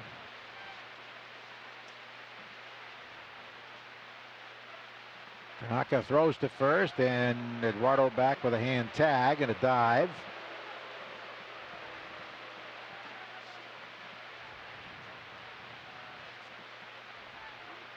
Nothing in 1 to Ian Kinsler with Sandy Leon on deck. So Kinsler reaches. Be interesting to see if Alex will go to the bench. 4th inning, but we've seen him do it in the 5th for Leon. 0-1. Fastball high. 1-1. Tanaka's up to 59 pitches, 36 strikes. That was a rare fastball. At 91.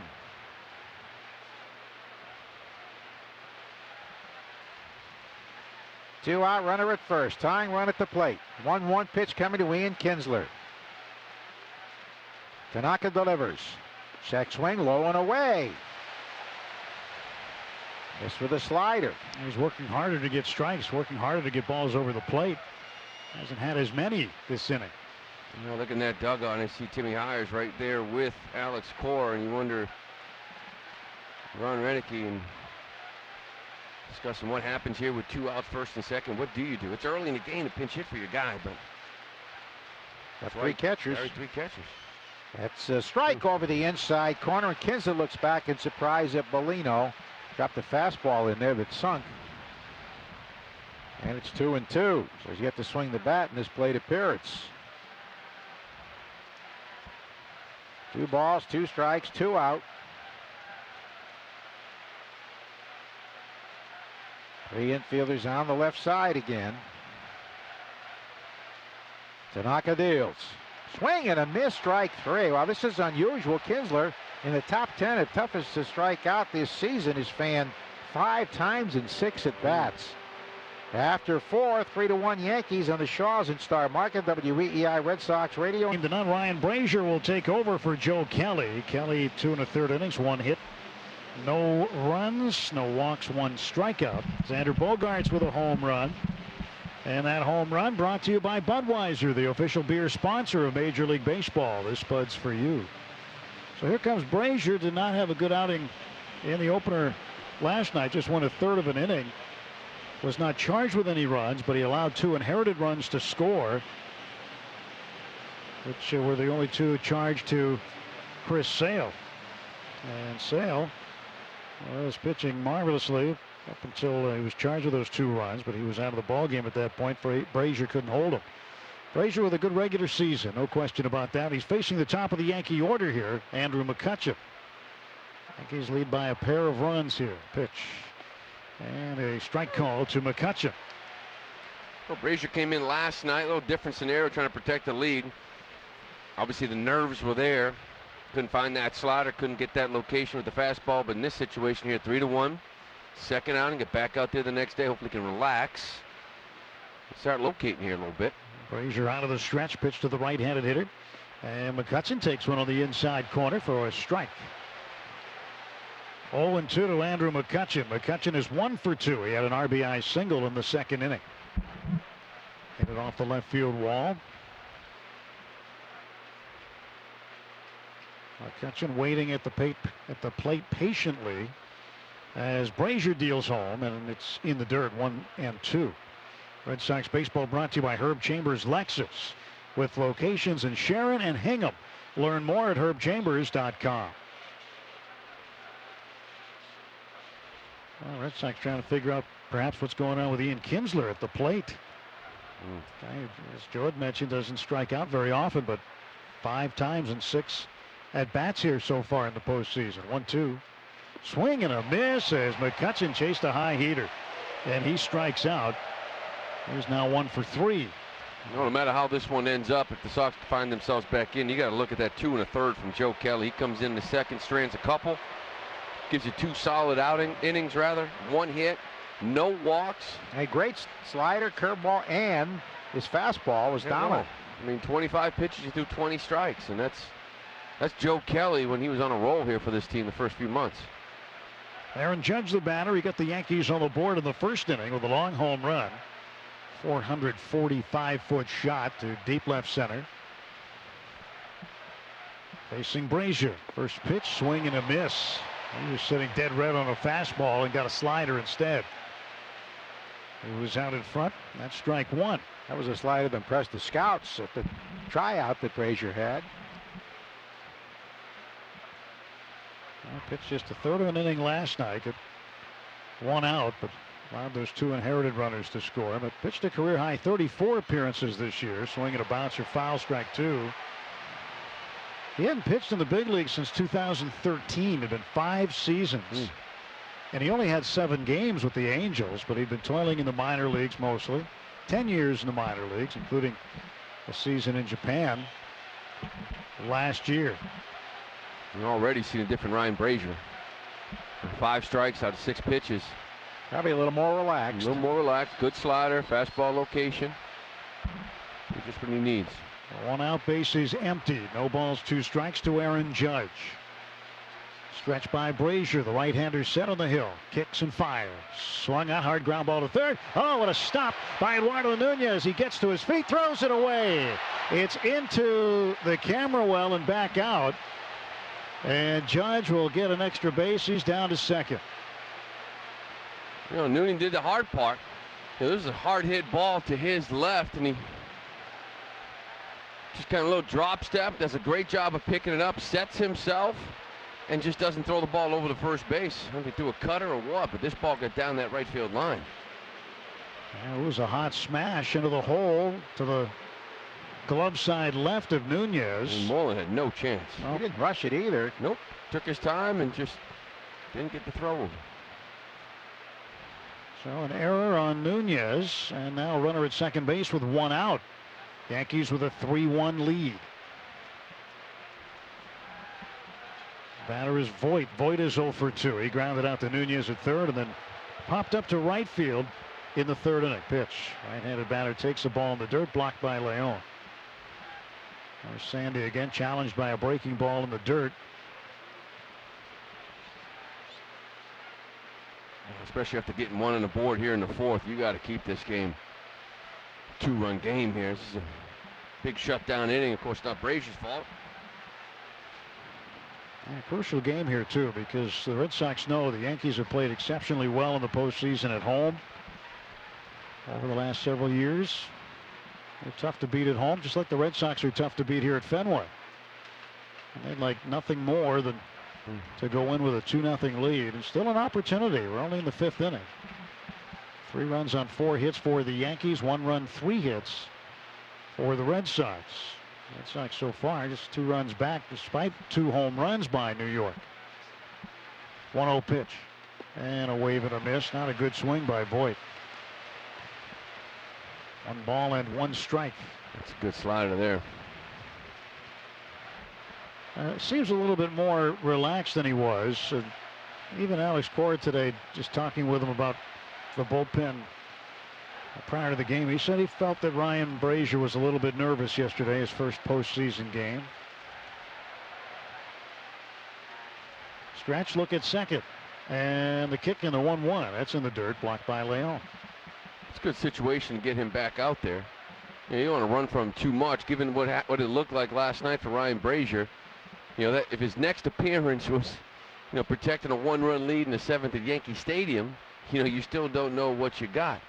But here, settling down a little bit better, throwing more strikes. Looks like he's under control a little bit better.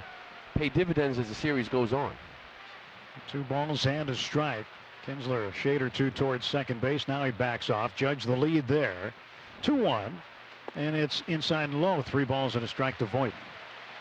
With Giancarlo Stanton on deck.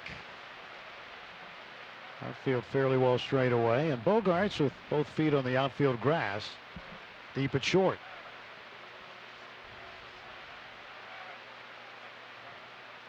Voit holding the bat up, waiting for Brazier to get set. Now he'll draw it back. Ryan has the pitch he wants. He's set at the belt. Red Sox righty delivering 3-1 to the Yankee first baseman. And it's fouled off to the right over the State Street Pavilion and out of play. Count is full, 3-2. Both the Red Sox and Yankees will travel back to New York tonight. Overnight, they'll get in the wee hours of the morning and then have tomorrow off. The Yankees have not scheduled a workout at Yankee Stadium. They'll try to get some rest before Game 3 Monday night at the stadium. At East 161st and River Ave. It'll be rocking.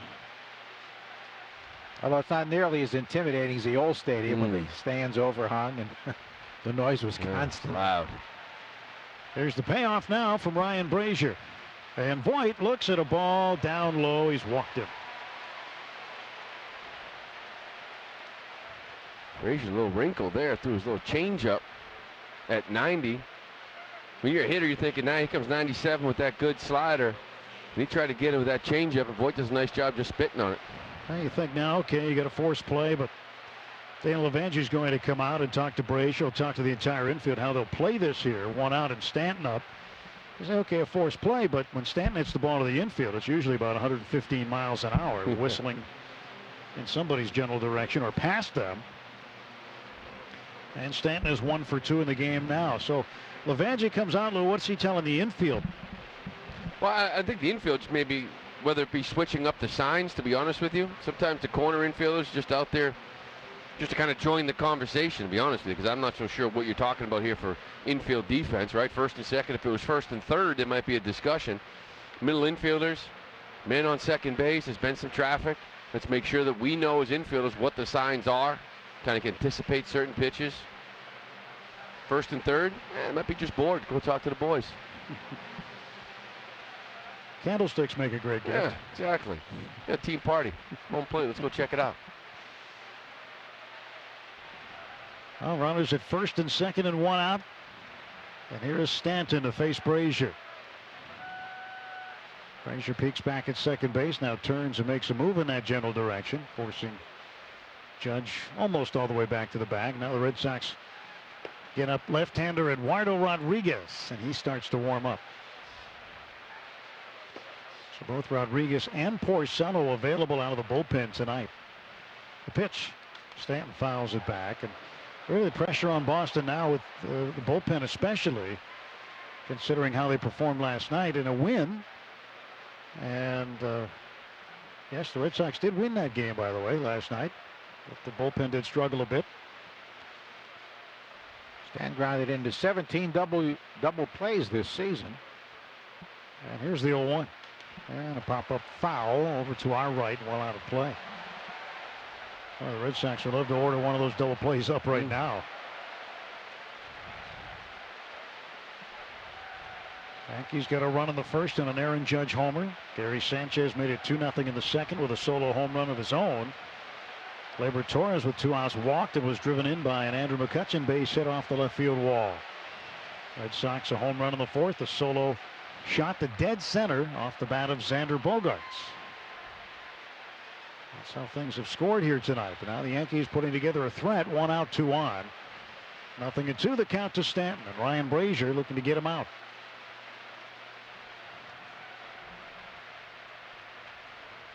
Brazier set at the belt. Now kicks and comes home, and he swings and misses. Stanton out. Big strikeout there for Ryan Brazier. He's got 5 strikeouts in this series. That's right, where they want to attack him with 2 strikes. Sometimes even early in the count. Up and in. Just north of the strike zone. Enough for him to chase it. That's what he did with the 0-1 fastball that was up, and this one was inner half and just made him feel uncomfortable. 2 strikeouts in the inning for Brazier. At McCutchen, now he gets Stanton. And he's going to face Gary Sanchez, who did strike out his last time up. Joe Kelly struck him out in the third, but he did hit a solo homer in the second. 2 on and 2 out for the Yankees. 3-1 New York. Batting in the top of the fifth, and the pitch outside, and Sanchez watches it for ball 1. Red Sox would not name a Game 3 starter officially. I figure it's either Nathan Eovaldi or Rick Porcello. I tried to pin Alex Cora down on that very question prior to the game today, and he said, look, we have to see what happens in the game tonight, because everybody's available, so we don't know who we're going to use yet. So after the game, they would have the best idea as to who is going to start opposite Luis Severino in Game 3 Monday. And you wonder, too, with this performance with Price and the pitch count, if all of a sudden he becomes into the mix in Game 4, even though it is at Yankee Stadium. Brazier's 1-0. Sanchez fists it foul, backing out of play. It's 1-1. And Sanchez, a guy, he's a feast or famine hitter. Hit 186 during the regular season. He was in the DL for a while. 18 home runs, 53 runs batted in, but when he lays into one, he can drive it a while. And he laid into one against David Price to start the second inning here tonight. 13 home runs against the Red Sox in his career. Here's the 1-1. Swing and a bouncer foul into the Yankee dugout. Third base side of Fenway Park. We got to get this one here. Now with 2 strikes, Fenway fans getting up. A sold-out house tonight wants to see another punch-out from Ryan Brazier. And Sanchez adjusting his batting gloves. Now he'll step back in the right-hand batter's box. Home plate umpire Dan Bellino gets into his stance, adjusts his mask, and is ready to get in behind the catcher Sandy Leon. And Sanchez requests timeout again, and the fans let him know how they feel about that. Feels like a critical moment in this game. Yeah, it really does. You just made it a 3-1 ball game. And again, Sanchez steps out and gets time. And Bellino. Well, Brazier actually swiped his hand and told Sanchez to get in the box. Sanchez looked back, raised his hands, like a little John back and forth a little bit. Well, the umpire does not have to grant timeout either. It's merely a request by the player. The umpire has to grant it. It's interesting. First and second, 2 down, and the 1-2 from Brazier. Swing and a miss, strike 3. Sanchez down on strikes. Brazier strikes out 3. Yankees leave 2. Nothing across. We'll go to the home half of the fifth. It's New York 3, Boston 1. This is Game 1. New York with the lead. Red Sox trying to dig into this Yankee lead. They led 3-0 until Bogaerts' solo home run in the fourth. And Ryan Brazier with a terrific job, even though the walk was mixed in there. It was an error by Eduardo Nunez, but I mean, he struck out 3 pretty good power bats in Andrew McCutchen, Giancarlo Stanton, and Gary Sanchez. I really like the gesture of Sanchez. He kept calling timeout. Ryan Brazier, pretty quiet kid. He steps on the mound with his hand and waves him, telling him to get back into the box. Sanchez sees it. Kind of drawn back, like, what's your problem? I like it. And then he blows 97 by him. It's beautiful. That was great to see. Sanchez takes forever. Sandy Leon is going to hit here in the 5th inning. Brandon Workman up in the Red Sox pen. Dylan Betances is up for the Yankees already. Infield shifted 3 to the right for the switch hitting catcher, who takes a strike on the inside corner for Masahiro Tanaka. We used a lot last night. One guy that didn't use his Betances, they can go multiple innings with him. And of course, Chapman wasn't used as well. And the 0-1 on the way now to Sandy. Swing and a strike called, and after the swing, of course, 0-2. I got to figure Sandy is due. I mean, he finished the regular season at 177. Was having a good time hitting for a while early on in the season, midway point, and then things started to tail off for him. 0-2. That's up high. 1 ball and 2 strikes. Let's pause 10 seconds for station ID on the Shaws and Star Market, WEEI, Red Sox Radio Network. A new choice in afternoon drive. Ordway, Merloni, and Fourier, 2 to 6. Sports Radio 93.7 WEEI FM and HD1 Lawrence, Boston. A radio.com station. And the 1-2 pitch to Sandy Leon is low, a splitter. It's 2 balls and 2 strikes to Leon. Sandy grounded out to Didi Gregorius on the right side of second base. First time up, he's 0 for 1 tonight. The Sox with just 3 hits. And time called as Sandy's allowed to step out of the batter's box. The bullpen tonight's gone 3 1/3 scoreless innings. This should be a beautiful thing right here. You talk about a spark. Get Sandy on. Pitch to Leone. He swings, fouls it back. 2 balls and 2 strikes. And you got to figure he's due at some point. Sure. You know, it is interesting. See Tanaka 67 pitches. Here we are at the bottom of the 5th, and Betances is up, and you wonder if Boone's going to let him face that middle of the order if it gets to it.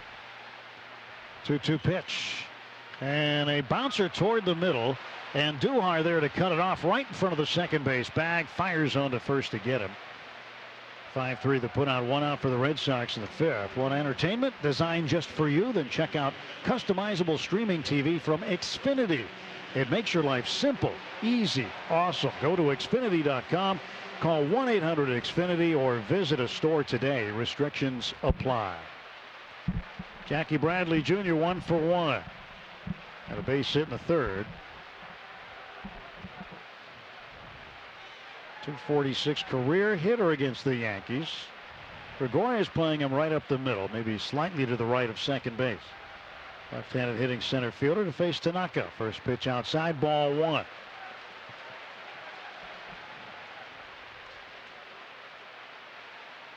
Mookie Betts on deck. Tanaka gets the sign he wants. He steps back, turns and delivers. And that is on the inside edge for a strike. Tanaka has 163 regular season wins. 64 of them have come with the Yankees in Major League Baseball. He had 99 regular season wins in Japan before coming over. 1-1 pitch. Swung on and fouled off to the left. And well out of play. Might be out onto Jersey Street. 1 ball and 2 strikes.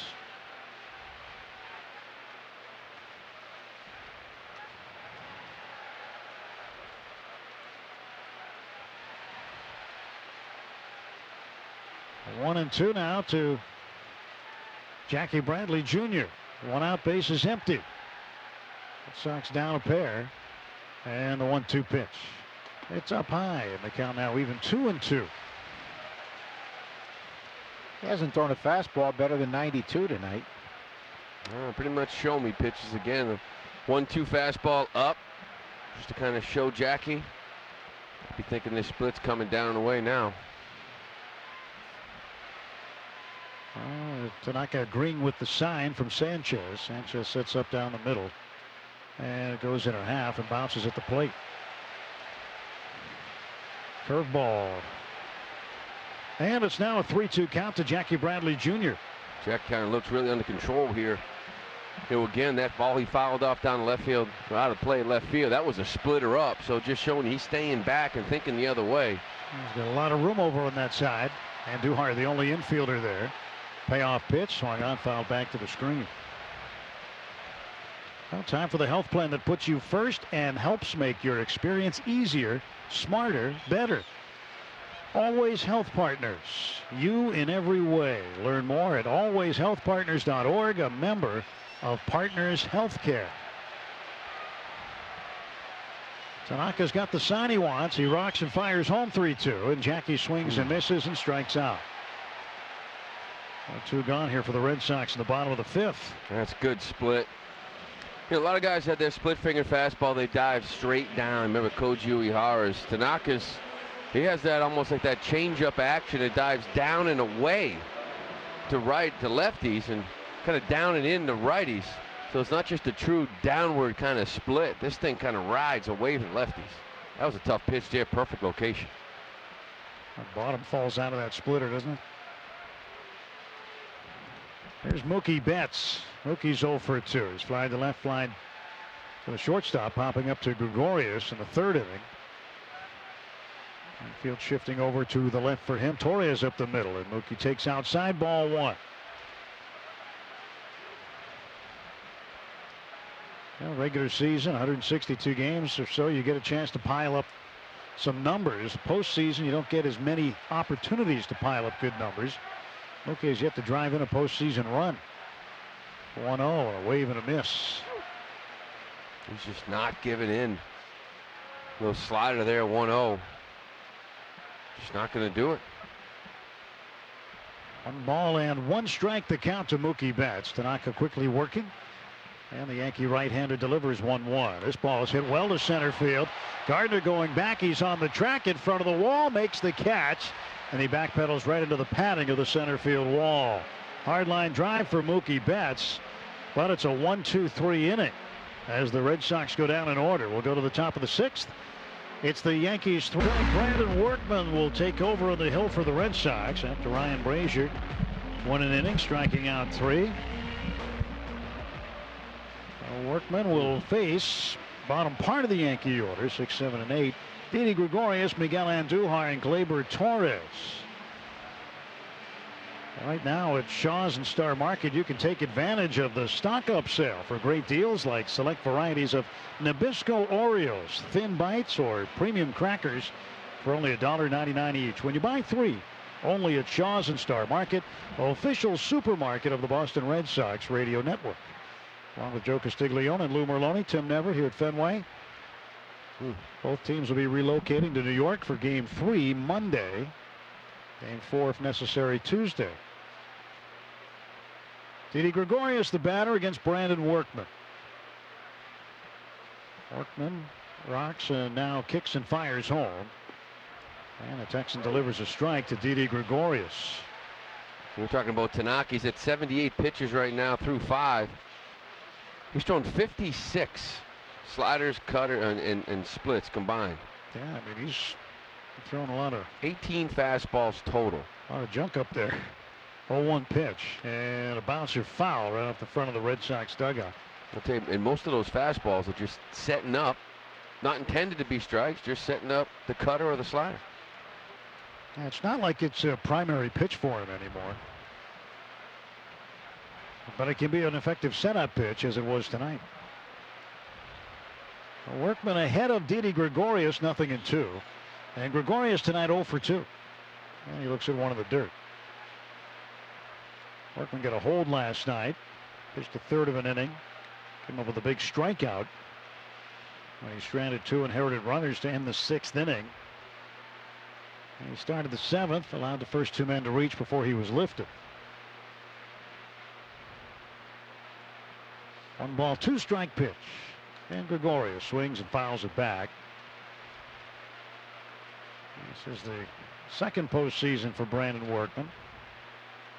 He appeared in 7 games over all 3 rounds of the postseason in 2013. So he's got some World Series experience. 5 years later, pitching in the postseason again. Workman delivers 1-2, a check swing. Yeah, that's strike 3 anyway. They wanted an appeal, but no appeal needed. Dan Bellino rings up Didi Gregorius, and Gregorius barking at him as to why. And now he'll slowly walk back toward the third base dugout out of protest. Well, Workman earns the strikeout. Oof, he got a break there on the pitch. This ball wasn't even close. I mean, to me, this ball's down. I know it's a big curve ball. Maybe Bellino just kind of giving it the break, but this wasn't on the swing. He called the pitch. Yeah, rung him up on a called strikeout. So here's Miguel Andujar, wraps one foul, third base side, strike 1. Andujar's 0 for 2, grounded to third in the second inning, and then bounced out to Mitch Moreland at first in the 4th. He went 0 for 3 with a walk last night, so 0 for 5 in the series with a walk. And Eduardo Rodriguez, the left-hander, back up for the second time in the Red Sox bullpen. Pitch on the way from Workman to Andujar, right down the middle, cutting the plate in half. And that is strike 2. Fastball at 92. Oh, Workman, just like Brazier, it's nice to kind of get them both in this game after last night. Just to, you're still down a couple runs, still a close game, but maybe that pressure of keeping that lead isn't there. Allow him to relax a little bit. Second performance. Workman's 0-2. Swung on and looped into shallow right center field. Out is Kinsler. He won't get it. Bounces over the head of Kinsler and right in front of Mookie Betts for a flare base hit to the opposite field. And Andujar has his first career postseason hit. 1 out and 1 on for the Yankees in the top of the 6th inning. Gleyber Torres peeking down at Phil Nevin at third base. The third base coach, former Golden Spikes winner, goes through a long series of signs. Remember Nevin back here in April when the Red Sox and Yankees brawled. He was right in the thick of it. Gleyber Torres facing Brandon Workman. Stretch pitch, ground ball up the middle, base hit. And Andujar will stop at second base, unwilling to challenge the arm of Jackie Bradley Jr. So back-to-back hits by the Yankee rookies, Andujar and Torres. First and second, 1 man out. And Alex Cora coming to get Workman. And he'll bring in Eduardo Rodriguez to face the left-hander Brett Gardner. When you look at the outfield right now, Hicks is more than likely not an option to come in. He's a switch hitter, very good player, but the hamstring issue took him out last night. He is active after a clean MRI today. But 1 out. And any luck here, Erod can get out of this inning unscathed. 3-1 Yankees lead it. They've out hit the Red Sox 6-3. Red Sox taking game 1 last night, up a game in the series.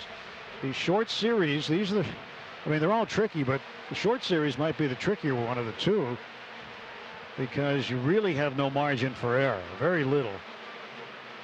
Wild card game, 0 margin for error. And in the DS, very little margin for error. So Eduardo Rodriguez, 13-5 during the regular season, a 3.82 ERA. 4 times he has come out of the bullpen.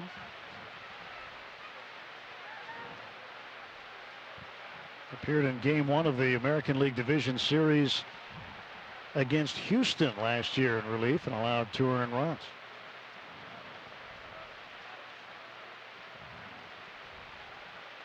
So Brett Gardner, left-handed batter, with 2 on and 1 out. Nunez even with the bag off the line a little at third.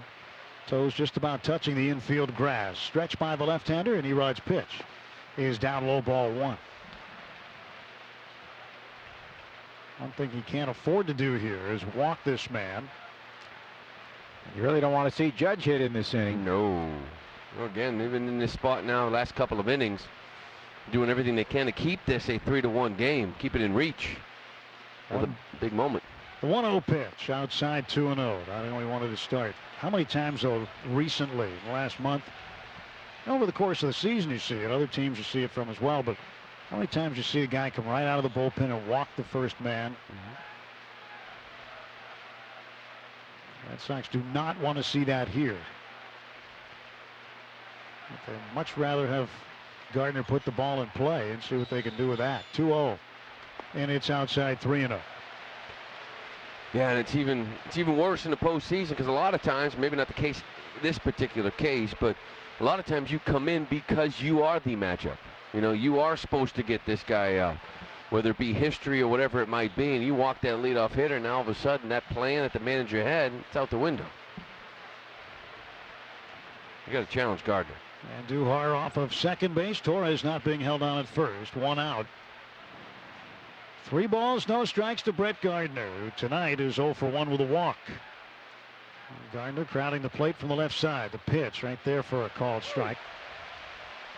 He darted a fastball over the plate at 93.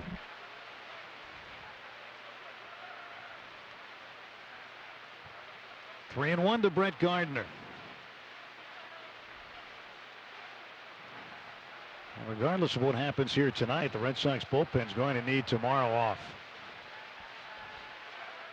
Forced to cover a lot of innings tonight as Gardner pops one up behind third base. Out to get it, the shortstop, Xander Bogaerts. He makes the catch for the second out. That's an infield fly, so Gardner automatically out anyway.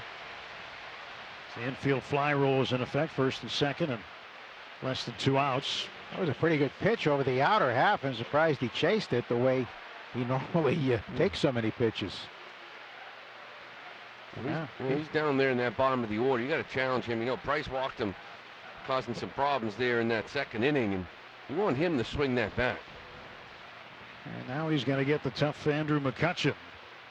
McCutchen is 1 for 3 tonight. RBI base hit off the left field wall in the second inning. 2 on, 2 out for the Yankees. Pitch to McCutchen, a wave and a miss. Changeup. About 87, 88 miles an hour from Eduardo Rodriguez. And when his changeup's working, is he effective? Sometimes it's working really well. Sometimes he likes the cutter. Sometimes it's his two-seamer. When he's got it all working, especially the change. And now he's calling for Sandy Leon to come out for a mound visit. Bogaerts wants to come in on the meeting too, make sure he's got the right signs.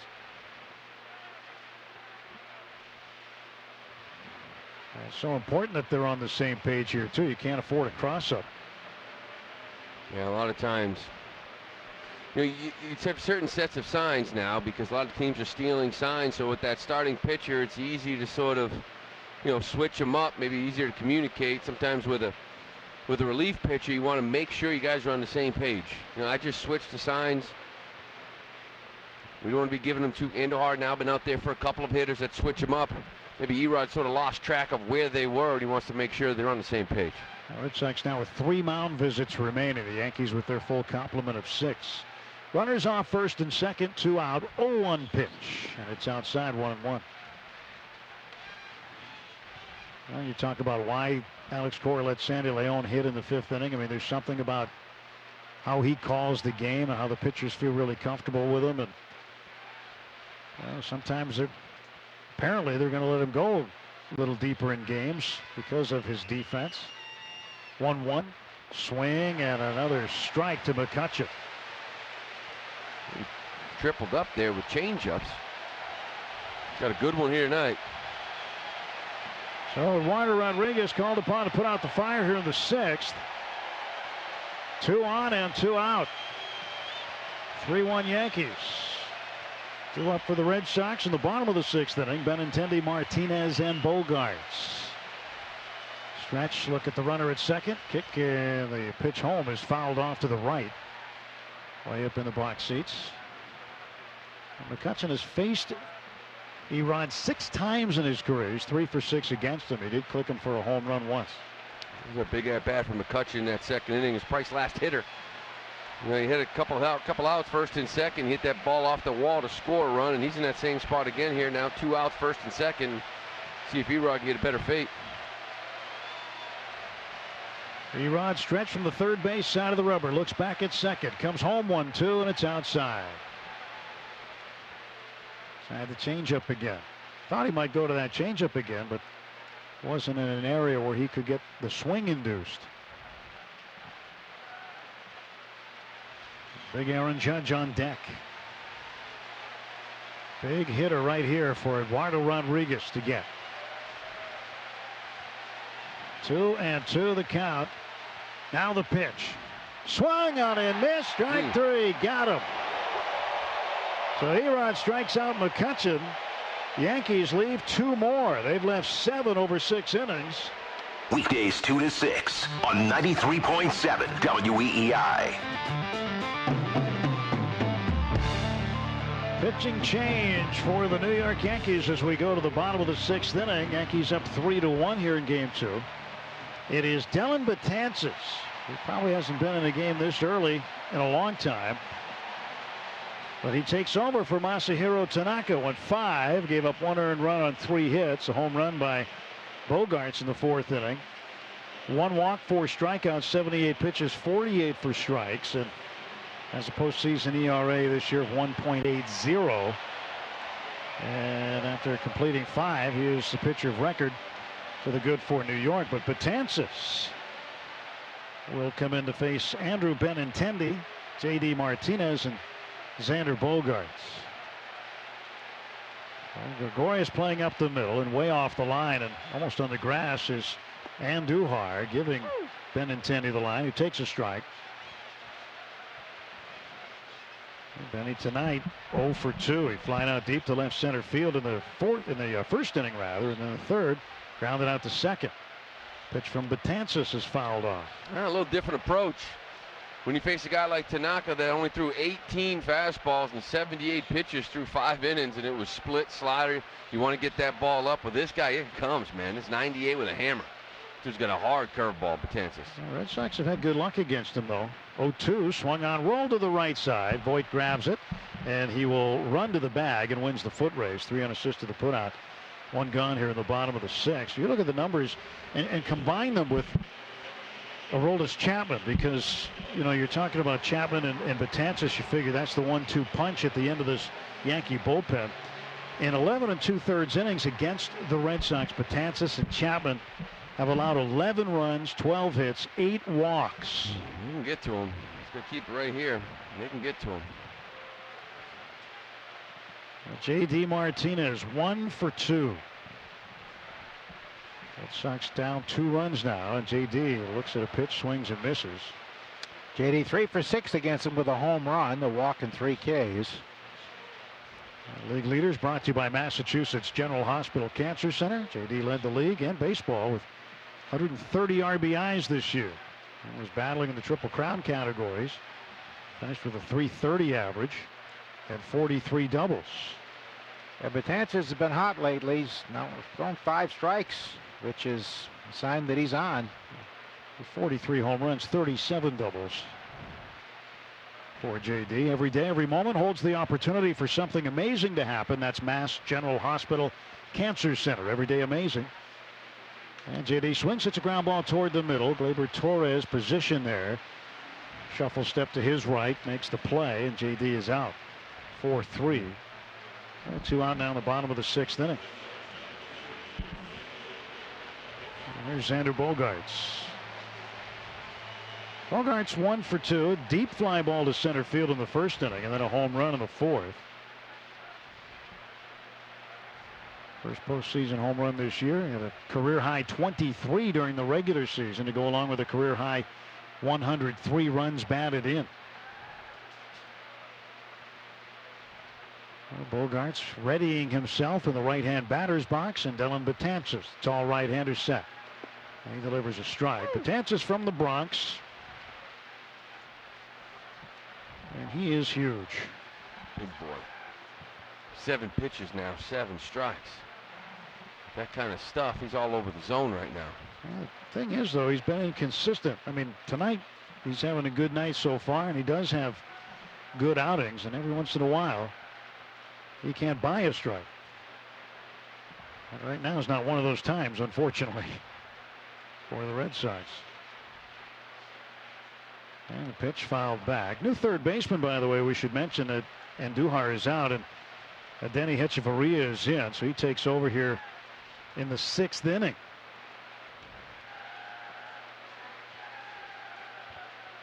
He has been a late defensive replacement, brought in to help out the left side of the infield, and Didi Gregorius went down. Hechavarria filled in, but now is a late inning replacement at third.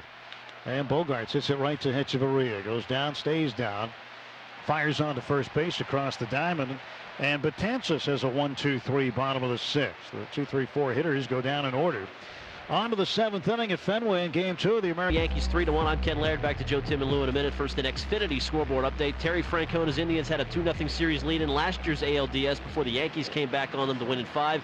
Cleveland will need to do the comebacking this year, now in an 0-2 hole with the Astros heading back to Progressive Field after a 3-1 loss today in Game 2 of that series. The Tribe with just 6 total hits in 2 games. Roberto Osuna, the 4-out save today. Game 3 is Monday. Tomorrow in the NL, the Brewers and Dodgers look to finish off the Rockies and the Braves. Back now to Joe, Tim, and Lou, guys. All right, thank you. It's Aaron Judge leading off here. Judge hit a first inning home run, a blast 445 feet to left center off Price. Since then, he's lined to right and reached on a throwing error by Eduardo Nunez. He's facing Eddie Rodriguez, who got the last 2 outs in the 6th inning. 3-1, Yankees on top. Here's the pitch. And it's low and away, ball 1. Yankees have left 7 tonight. They've left 17 runners in the series. But they've had good pitching tonight.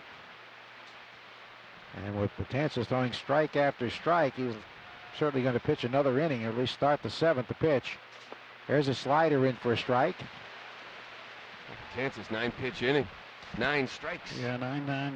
And, you know, through a part of the order that you thought could get something done. 2, 3, and 4. Here's the pitch, and it's in there for a strike over the inside edge.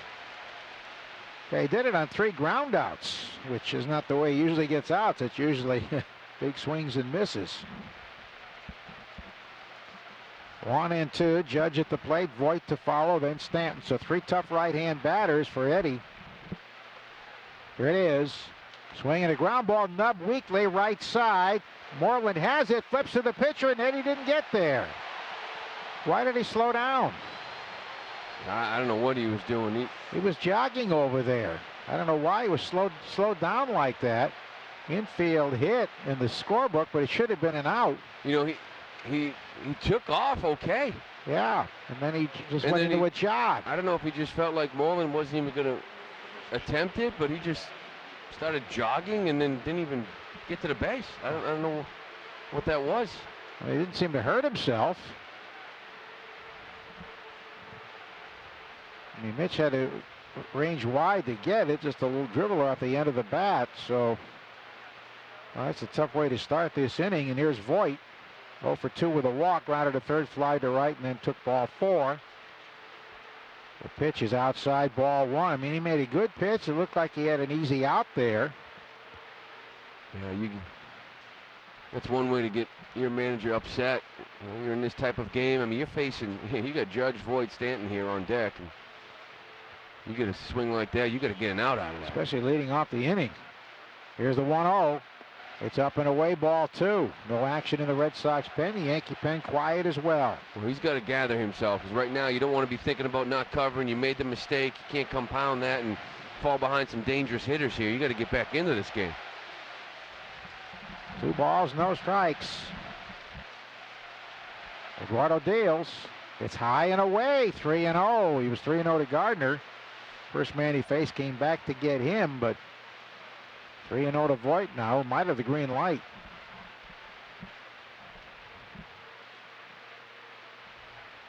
Yankees now with 7 hits. The Red Sox only 3.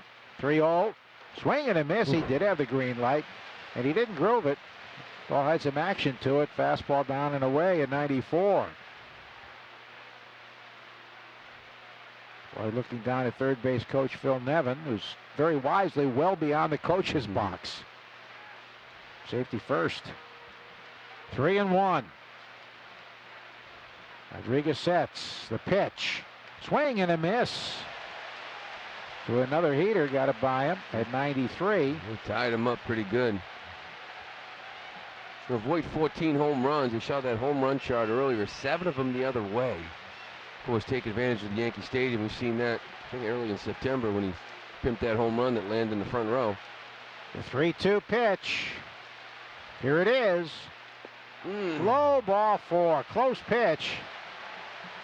But now they have 2 on and nobody out, and Stanton coming up. Now they've kept the heat on despite all the men left on base. And Daniel Evangi visiting the mound. That'll leave the Red Sox at 2 mound visits. And Judge hit that ball about 80 feet. This guy's Should living, have been an out. They're living dangerously now. And this is the 3rd inning in a row where the Yankees have had 1st and 2nd. You know, they had it in the 5th with 1 out. They got out of it. They had it in the 2nd, and the 6th rather, with 1 out. Sox got out of it. Here they are in the 7th now, 1st and 2nd, nobody out. And he's got to get out of it. He's got Stanton, who flied to very deep center. Lined an 0-2 pitch for a single left center, and then struck out for the 5th time this series. Yeah, last time we faced him at Yankee Stadium, remember what happened there. After walking 3 straight. Yankees have received 4 walks tonight. Sanchez on deck. Nobody out. Judge at second and Voit at first. Judge runs okay for guy his size. Voit below average. Eduardo delivers. Swing and a miss. He pulled off that pitch, which was away. Good changeup.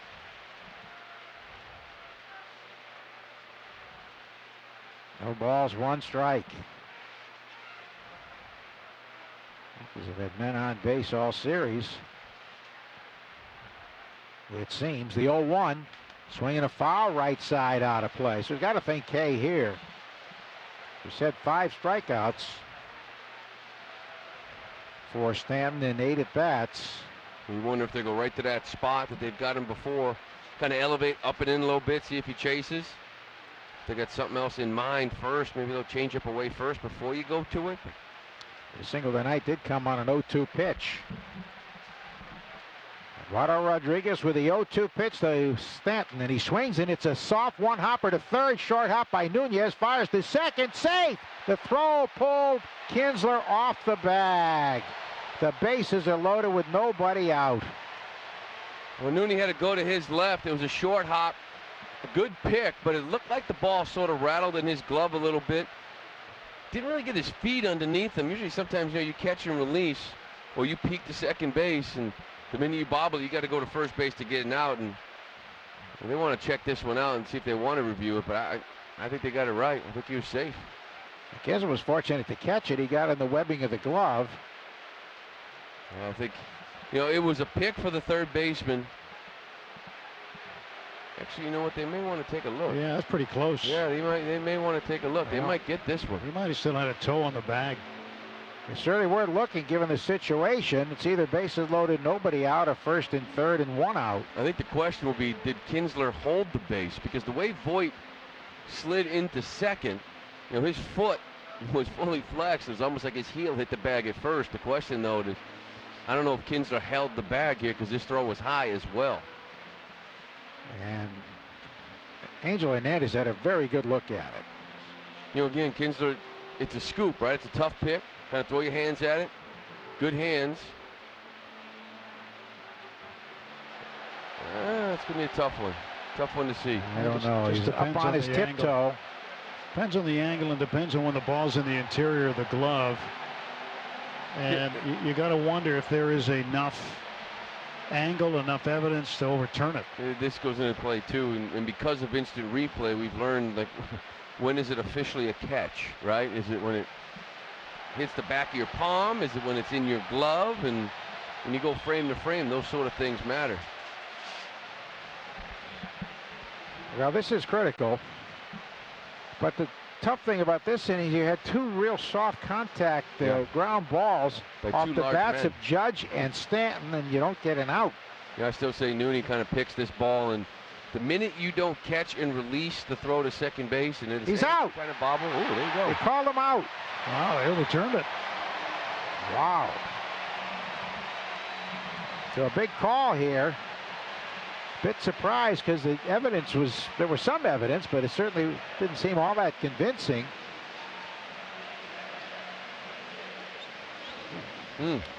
But still a long way to go to get out of this jam. First and third, 1 out. So the force goes 5-4 on Voigt. Sit too softly to be a double play ball in any event, and now you really want to think strikeout with Sanchez up. He launched a home run off Price in the second inning, and since then has fanned twice. But if he hits a ground ball, he should be able to get 2 if it's at an infielder with any kind of steam behind it. Very slow foot. Great job by Kinsler holding that bag. He really made a very good play. Eduardo delivers. Outside, ball 1. Left-hand batting Gregorius on deck. Yankees with a 3-1 lead. They got 1 in the first, 2 in the second. Red Sox got the Bogarts homer in the fourth. That's it for the scoring. Eduardo Rodriguez trying to work out of a jam, partially his own making, when he didn't get to first base on a weak grounder hit by Judge. Judge leading at third. The pitch. Down and in. It's one of those, not a bad pitch. It's just that Sandy was set up on the outside corner, and that pitch came way on the inside corner, and Sandy kind of slid across and did all he could to hold on to it. 2-0 the count. Here's the pitch. Swing and a miss. Well, he chased the changeup down and away. That would have been ball 3. Yeah, faded away from him right off the edge of the bat. He thought he might have been able to pick it up on the outside part of the plate, but that ball just faded off the plate. Heath Hembree now getting loose for the Red Sox, and one of the roles he excelled throughout the year was going against lefties. That slider down on his foot, but struggled lately, but he's up. On his lead at the corners, the 2-1. Swing and a drive to left center field and deep. Way back it goes. A long shot into the monster seats. A 3-run homer for Sanchez, his second home run of the game. And just like that, it's 6-1 Yankees. Oh, that was crushed. Between the flagpole and the light tower. Well, you flirt with this Yankees lineup enough, they're gonna burn you. And that's exactly what happened here. I mean, it's been 3 innings in a row. They've had first and second situations, clinging to this Red Sox, down 3-1, trying to keep it there. Finally, that third inning, they got burned because Sanchez got all of this one. Tremendous shot. His second home run of the game. He has 4 RBIs tonight, 4 of the 6. He has 5 postseason home runs. And the Yankees have blown it open 6-1. Here's Gregorius, and he swings and grounds it to third. Tough hop. Nunez gets it, gets down, gets up, throws him out, and went skidding around for the out. So you had the soft contact, which should have been an out by Judge, then a walk followed by a blast. Yeah. So 115 miles an hour off the bat, and that ball traveled 479 feet. Might have actually left the yard. I think it did. It was over the last row of the monster seats. It was a fastball pretty much down the middle of the plate. Call strike. So Eddie Rodriguez gives up a long home run. Echeverria batting for the first time. Here's the pitch, and he grounds it on a couple of easy hops to short. Bogarts charges, loves, fires, and gets him. But big damage done. The Yankees get the 3-run homer by catcher Gary Sanchez, his second home run of the game. And after 6.5 stretch time at Fenway, 6-1 Yankees on the Shaws and Star Market. WEEI by Sanchez, and that inning started when Judge hit a weak ground ball wide of first that Moreland played, and Rodriguez started to run and stop. Of course, Louis did have the ankle injury back in July. We haven't heard that it's been bothering him. Yeah, it really was bizarre because he looked like he didn't want to run. He got off the mound, and when we started to run, it looked like he just didn't want to continue anymore. We were talking before, Erod coming out of this bullpen, and since he's come back from that ankle, the one thing I am surprised about out of the pen is that the velocity isn't more. He's living at 93 for the most part. As a starter, we've seen him dial it up to 96, 97. I guess I might have thought that that's what we'd see as a reliever. It just hasn't happened. And yeah, like you said, we haven't heard anything about his ankle, his injury, but he looked like he started to run and didn't want to. Yeah, it appeared to be the case. Wasn't limping, but hard to explain or understand. Here is Moreland now, grounded out 4-3 and struck out swinging. Sanchez, when he throws strikes like this, is outstanding. There's the first ball he's thrown. A curve missing inside.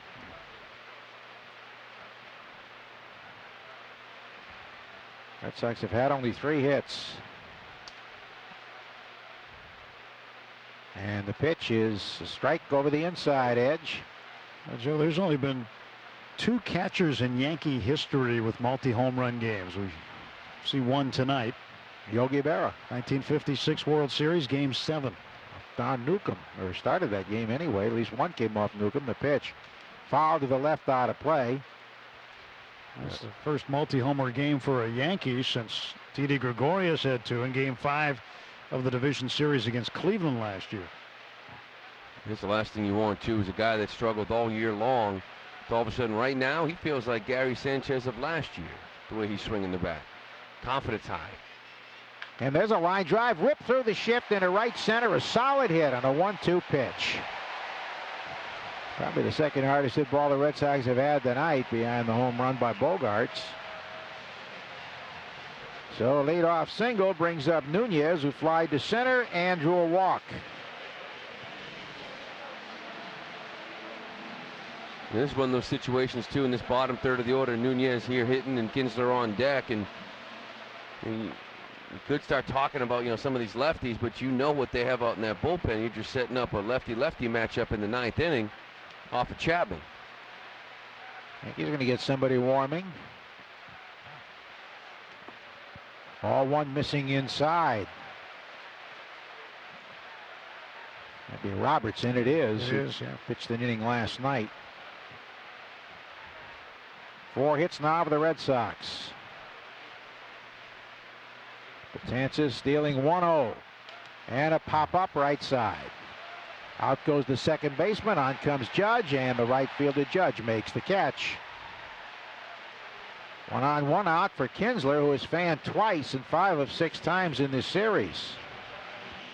I think, Lou, if you're the second baseman going out and you hear Aaron Judge calling you off, you immediately I get out of there. Peel out. I'm not running into that guy. Good God. Move over.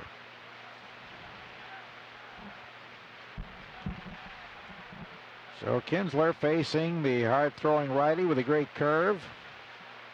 It's a power curve, that's for sure. Kinsler 1 for 5 against him with a walk. Now Devers on deck here for Leone.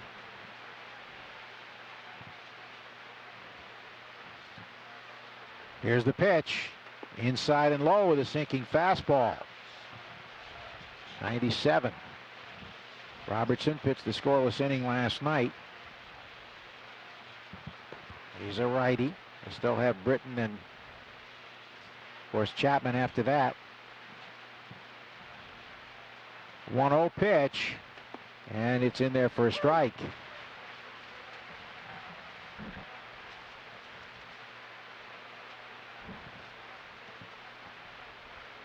This will be the 96th pitch. Here it is, and he takes a strike on a breaking ball. We approach the 99th pitch to a Boston batter, Jeffrey Rogers, the qualifier. No chance for a grand slam, but a home run would be worth $999 in our Cumberland Farms 99th pitch giveaway. 1-2, down and in with a sinking fastball. 6-1 Yankees. Trying to even the series here at 1-1 in the 7th inning with 1 on and 1 out. Big Dellin Betances deals. Swing and a ground ball, top foul to the left of home plate as he threw him a big hook there at 84.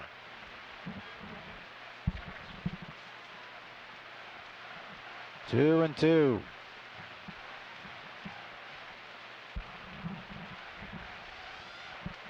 That three-run homer made such a difference. Certainly quieted the crowd. Here it is.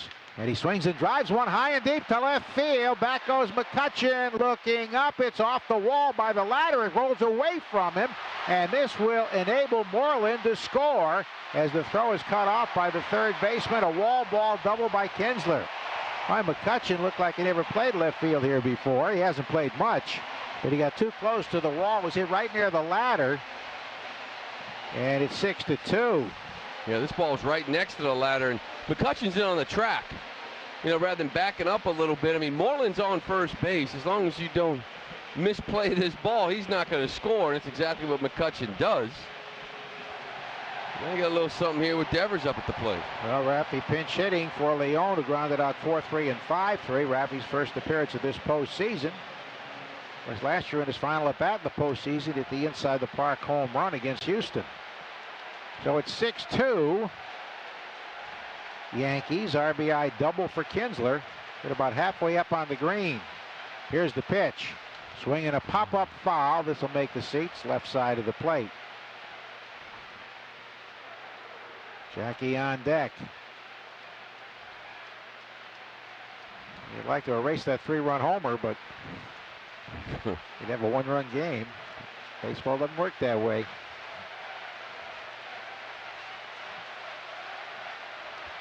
Oh, and 1 to Raffy. Betances ready. The pitch. Taken very high. 1-1. Devers in the regular season. 21 homers, 66 RBIs. Hit 240. Was 0 for 2 as a pinch hitter.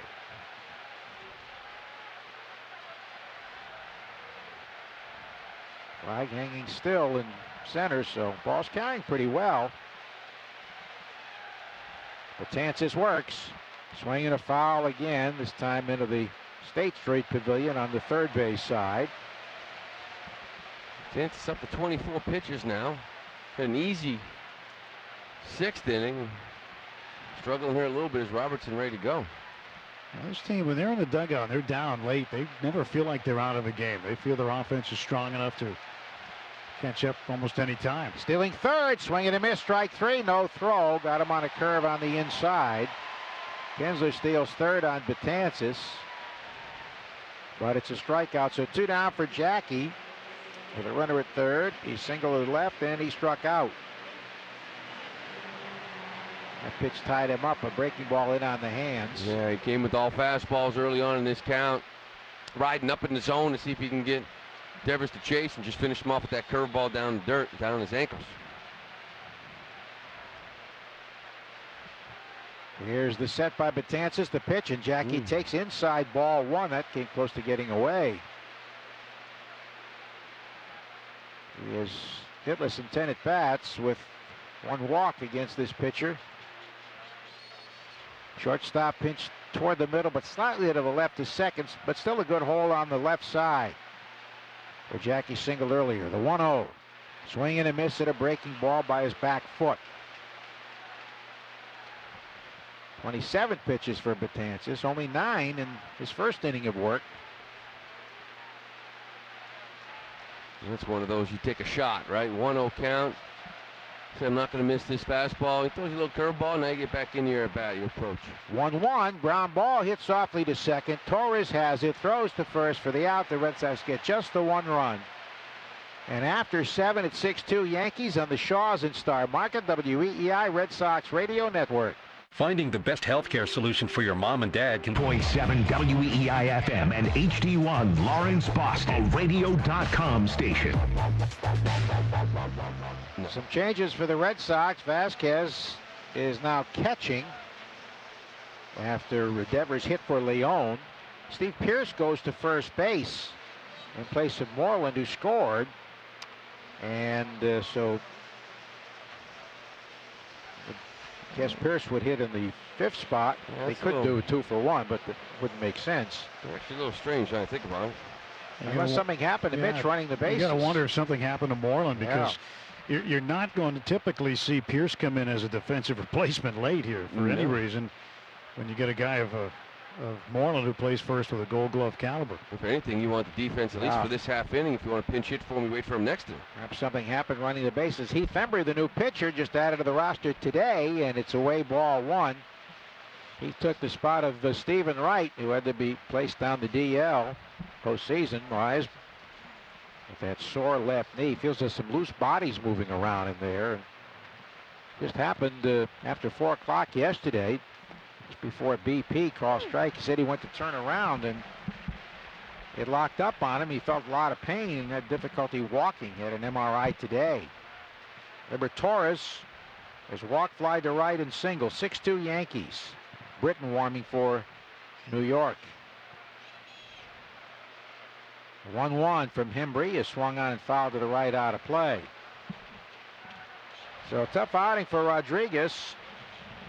He went an inning and 2/3, did a good job getting out of a jam in the 6th, but in the 7th, an infield hit by Judge where he failed to cover. A walk to Voit, and after replay went the Red Sox way in a forced situation, he gave up a 3-run homer to Sanchez. 1-2. Swing and a miss, strike 3 in the dirt, picked up by Vasquez, who throws him out at first. So Hembree fans Torres. Price on the hook, and Tanaka did go the required 5 innings, so he's game to win. The MLB At-Bat app brings every postseason moment to your favorite devices. Catch every moment with features such as live radio broadcast, pitch tracking, in-game highlights, stats, news, and more. Download MLB At-Bat today. There's Gardner. The walk, grounded to short and popped to short. Harry Sanchez with 2 home runs in this one. Knocking in 4 of the 6. Ball 1 high.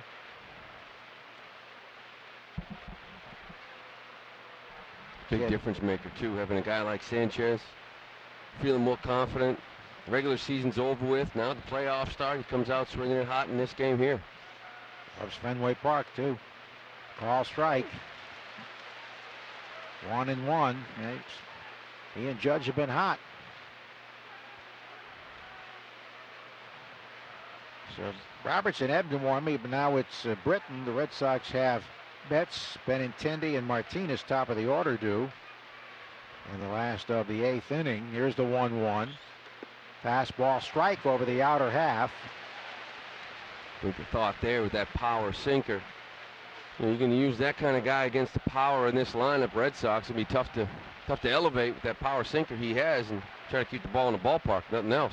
This is Embry's first postseason appearance. He was left off the roster last year, as he was before yesterday's game, but activated due to injury. Outside, 2-2.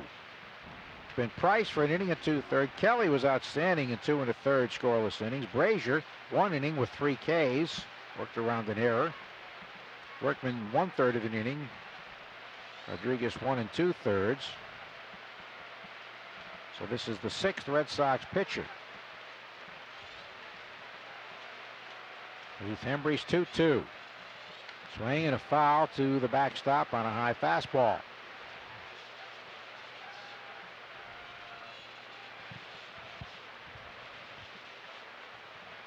Two balls, 2 strikes, 1 out. First pitch at game 3 is due for 7:40 p.m. on Monday in the Bronx.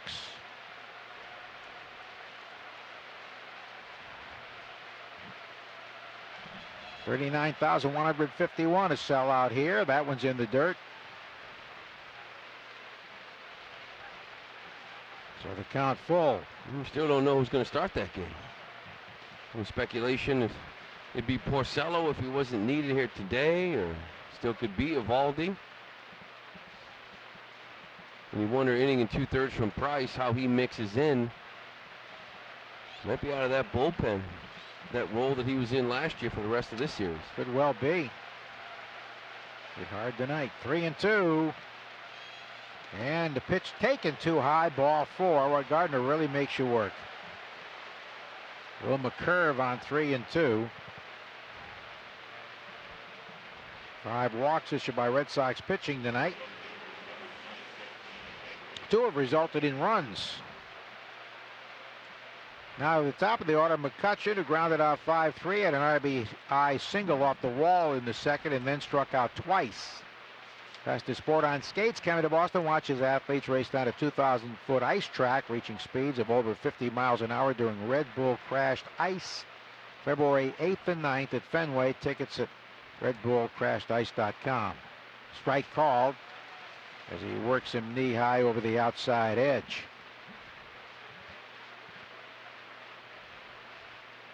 El Sala crowd, though almost all still here, but very quiet. That's what a 3-run home run will do for Sanchez. Go to Takes the first. crowd out. Well, they almost had him leaning. He just did get back. Gardner safe. Well, flirted with it for a while. Again, first and second for 3 innings in a row. And finally caught up to them with that 3-run bomb by Sanchez.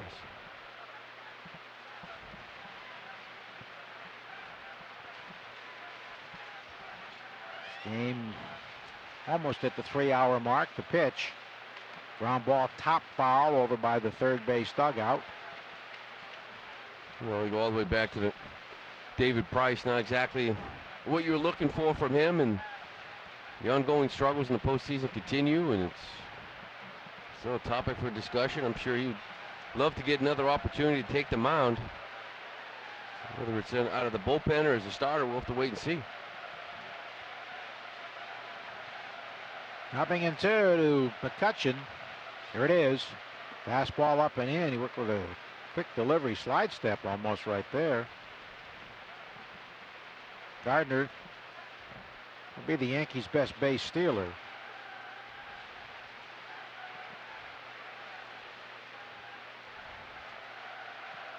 One ball, 2 strikes, 1 out. Embry ready, the pitch. Swinging a ground ball to short, should be 2. Bogarts to second out. Kinsler to first, high throw. Pierce pulls it down and tags him going by. Good play by Steve Pierce, the right-hand thrower. He jumped, caught it, and slapped the tag on McCutcheon, who was running by him, tagged him on the left arm to retire the side. So we go to the bottom of the 8th, 6-2 Yanks on the Shaws and Star Market, WEEI Red Sox Radio Network, and had a strikeout. So Britton on to face Betts, Benintendi, and Martinez. Betances 2 innings, 2 hits, a run, no walks, and a strikeout. Britton did a wild streak here at the end of the regular season. Although he normally has pretty good command, he features a power sinker. He used to be in the upper 90s with Baltimore.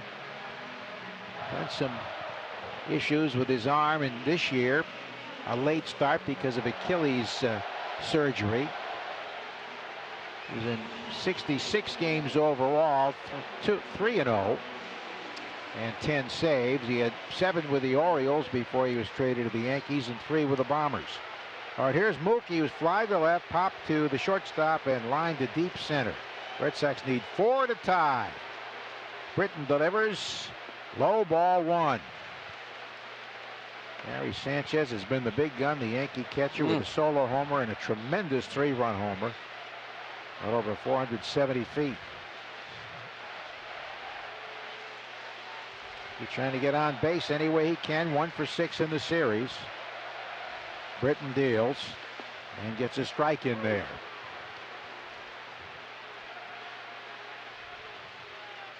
Today pitchers try to elevate. You'd like to make this guy elevate because that power sinker is so devastating. Oh, that's exactly it. He just comes at you with it, drops off the table. 1-1. Check swing. It's a strike. He went too far. That was up and away at 96. 1 ball, 2 strikes. He's trying to get something started. Britton deals. Check swing, and it's down and in. Appeal. He did not go, says the first base umpire, Winters.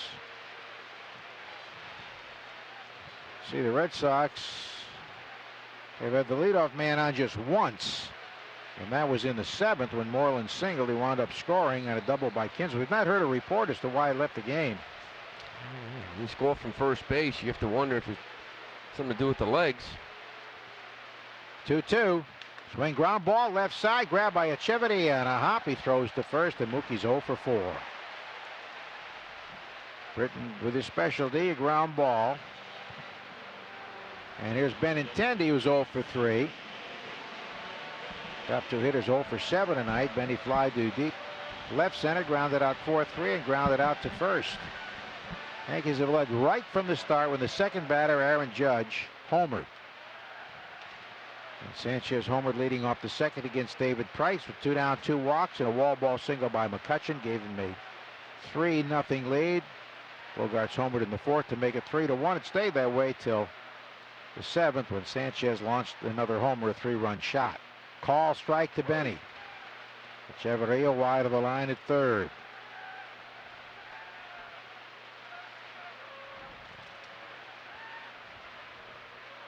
Nothing in one the count. Britton delivers. Low and away. A ball and a strike to the Red Sox left fielder.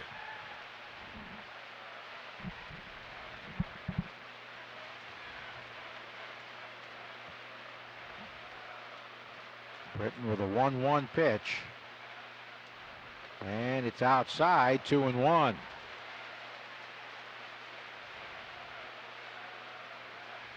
Yankees will start Severino in game 3. The Red Sox had not announced the starter yet. Porcello would seem logical. He wasn't needed tonight. Pitched an inning last night, 2/3 of an inning actually, to pitch. That bounces off the plate. So 3-1.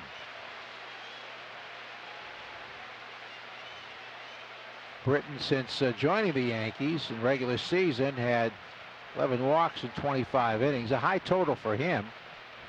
At 21 and 40 and 2/3 with Baltimore, so his command has been a little off this year. 3-1. Strike call, got it right in there at the knees. Red Sox have received just 1 walk tonight. That was to Nunez, a tough guy to walk in the 4th inning. An unlikely candidate for a walk. 3 balls, 2 strikes to count. Here's the pitch. And it's low, ball 4. He bounced it. So there's the second walk issued by Yankee pitching. 1 on, 1 out for J.D., who singled to left, flied to right, and grounded out 4-3. He had a single last night, as we mentioned, off Britton. Matt Barnes up in the bullpen for the Red Sox. Yankee pen quiet. Still have Robertson out there and Chapman. Holder, too, for that matter. J.D. is 2 for 3 now against Zach Britton.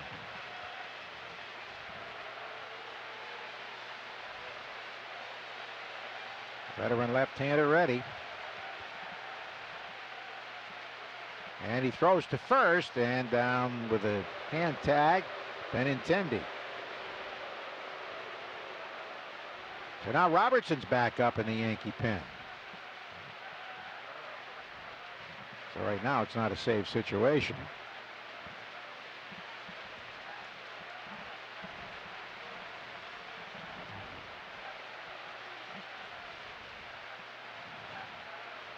Britton ready. And he throws to first. This time Benny back standing.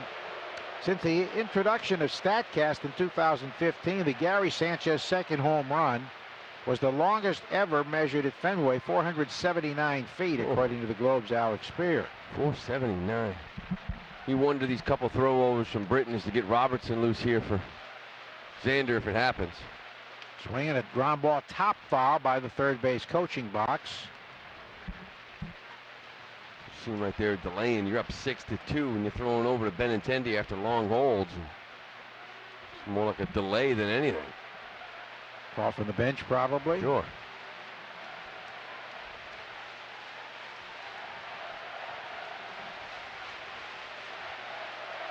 Pass to the 8th, 6-2, New York. This could make it interesting here if JD can get one up. Britton's 0-1, long set, here it is, and it's low and away. Well, he really held the ball a long time there. Not sure why he's overly concerned with Benintendi at first right now. Must be more concerned with the guy at the plate. He's the one that can make this game interesting. It's a 4-run Yankee lead. J.D. single to left, wide to right, grounded out 4-3. The 1-1 pitch. And a throw to first again. Benintendi back easily. Is he distracted? I'm not sure what it is. My guess is that it's a call from the dugout. But again, Robertson popped up real quick to get loose. He's now taking his time, so he looks like he's kind of ready here. So hopefully we can get back to the game. 1 on, 1 out, and the 1-1 pitch coming.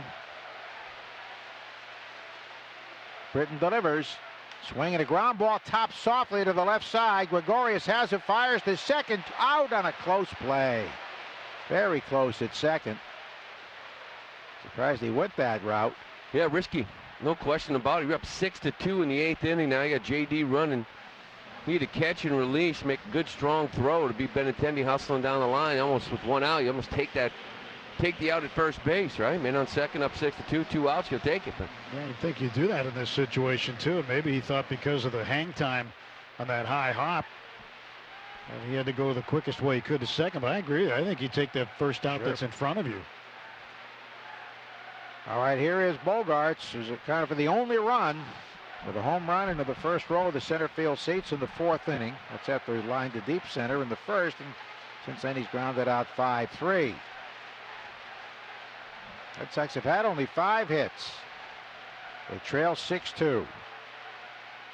White playing in front of J.D. at first, and there's a ground ball toward the middle. Bogarts, Gregorius has it, flips to second for the force on J.D. 3 ground ball out, stoned by Britton, working around a walk, and after 8, 6-2 Yankees on the Shaws and Star Market, WEEI Red Sox Radio Network. After a hits for New York, 2 runs, 5 hits and an error for the Red Sox. And again, it's going to be Judge, Voit, and Stanton, the scheduled hitters. Voit is out on deck. I wouldn't be surprised to see Neil Walker get called upon to hit this inning. He can get a left-handed bat. He's a switch hitter, but he can bat left-handed.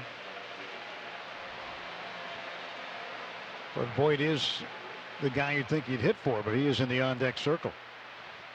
So here's Judge, who had a home run in the first inning off of David Price. Had a 445-foot shot that you thought was mammoth until Gary Sanchez's 479-footer in the 7th inning. First pitch from Hembree to Judge is outside, ball 1. Judge with the homer in the first. Had a base hit infield single in the 7th inning, scored a run. It's 2 for 4 tonight. He is 5 for 9 in the series. Well, he's been an absolute force. If you're the Yankee fan right now, you like what you're seeing here today. I mean, Judge has stepped up his game. He's been a force in this lineup. Gary Sanchez, a guy that's been absent for the most part offensively all year long, has really changed this game. And Betances, Britton, they've come in and shut this lineup down. 2-ball, no strike pitch, and Judge takes a strike. It's 2-1. Fastball at 95 from Hembree. Kinsler shading second base. Off the line at first is Pierce. Still no word on what may or may not have happened to Mitch Moreland. And he's playing close to the line at third. Back of the bag. Pitch, and that ball just below the knees. Oof. It looked like a pretty good pitch, but again, you got to remember, Judge's knees are where some people's shoulders are. It's been pretty tight back there, though, I would say, for the most part tonight. Tight zone, not giving that corner and away to righties, in on lefties. Batter-friendly pitcher, or batter-friendly umpire, and Dan Bellino. Here's a strike. 3-2. Chapman is up now in the Yankee pen. A 4-run Yankee lead here in the top of the 9th inning for the Red Sox. Pierce due to lead off. Nunez and Kinsler's spots. We'll see what the Red Sox do. Ball 4 delivered to Judge. A leadoff walk from Hembree, who was just added to the roster today in place of Stephen Wright. Wright's MRI not good. Inflammation in the left knee, also loose bodies in there, and he might not be able to pitch for a little bit. And he's definitely not eligible for the next round should the Red Sox get there. He would be eligible as soon as the World Series, but at this point in time. He's just trying to get his knee fixed. So Voit will hit. He does not have a hit in the ball game. He is 0 for 2, 2 walks. The pitch from Hembree is inside ball 1. Pretty close to the corner, but batters are taking pitches tonight that are borderline, and most of the time getting away with it.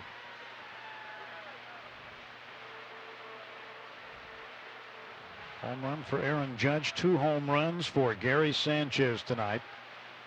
The most prolific hitting home run team in Major League history this year, the New York Yankees. 267 regular season home runs. That's a new record.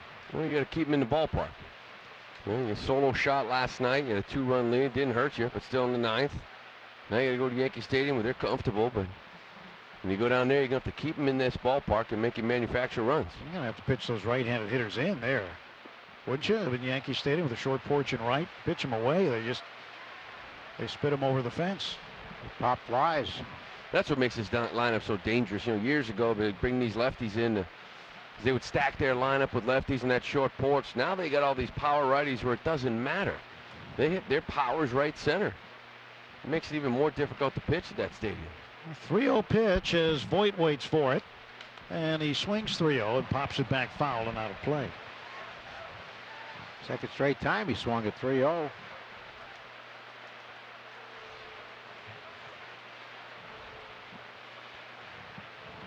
3 balls and 1 strike to Voit. Did you buy anything off his website yet, Joe? No, I sort of like that T-shirt though. He's got his own logo already.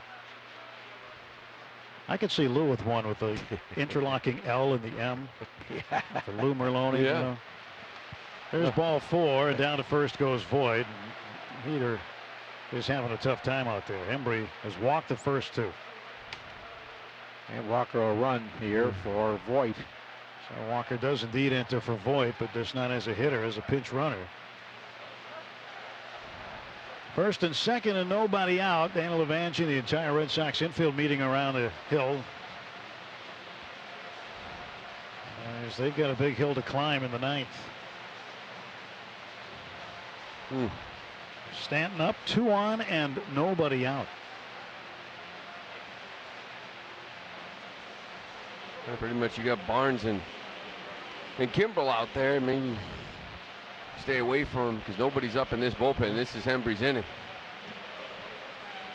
Well, Red Sox now, you know, if they don't come back and it's an even series 1-1, it just shortens to a best of 3 now.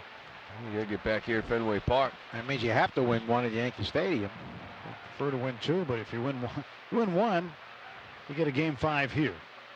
With Sale on the mound more than likely. Pitch is inside to Stanton. I'm sure there'll be a lot written, a lot of conversation over the next 24 to 48 hours regarding what's going on for game 3 and what has happened here in game 2. Well, the tone was set early. Well, right out of the chute, the home run by Judge, second batter of the game. Now Stanton a swing and a miss. Well, the conversation to me would be, you know, how do you want to use David Price the rest of this series? You know, it's your game 1 starter can come out of the pen. You know, a guy like David Price, Chris Sale and Price can start game 5, but you just want to put Price in this rotation. You want to pitch him game 4 in Yankee Stadium. He hasn't had much success. I think you stay away from that. Runners off first and second. The 1-1 to Stanton is inside. 2 balls and a strike. I wouldn't be surprised to see him out of the bullpen here the rest of the series. And hopefully they get through it and get another shot in that ALCS. Yeah, a lot of questions to be answered, certainly, but you know, David Price is going to have to answer that same question. And he was asked about it the other day in terms of his postseason record, and he said he can't put a finger on it, and he said he wished he had an answer. 2-1. That's inside, and it's 3-1, and Hembree looks like he's going to have to wear this one because there's nobody warming up in the bullpen. He's walked 2 and about to walk another. Well, the thing, too, is when you look at a guy like Barnes, you know, he just kind of came back at the end of the year from injury as well. Maybe they want to stay away back-to-back nights and figure today and tomorrow get him ready to go for game 3 and that big role in that game. Embry set, kicks, fires, and a swing and a miss. Oh, foul tip. Just a little piece of it did Stanton get, and now the count full 3-2. And Kinsler playing close to the bag at second base behind the runner Aaron Judge. Walker is off the bag at first.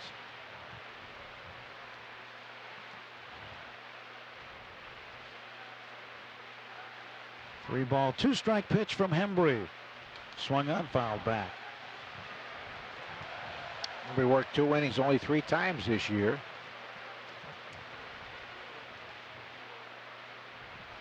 Yeah, it is very quiet at Fenway Park.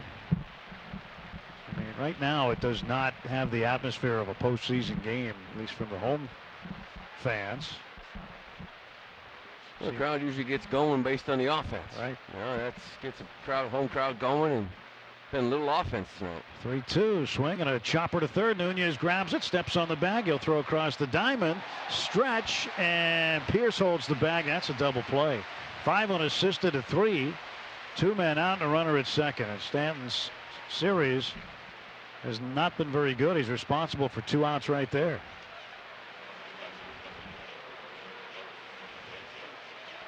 Nunez does a nice job getting over there.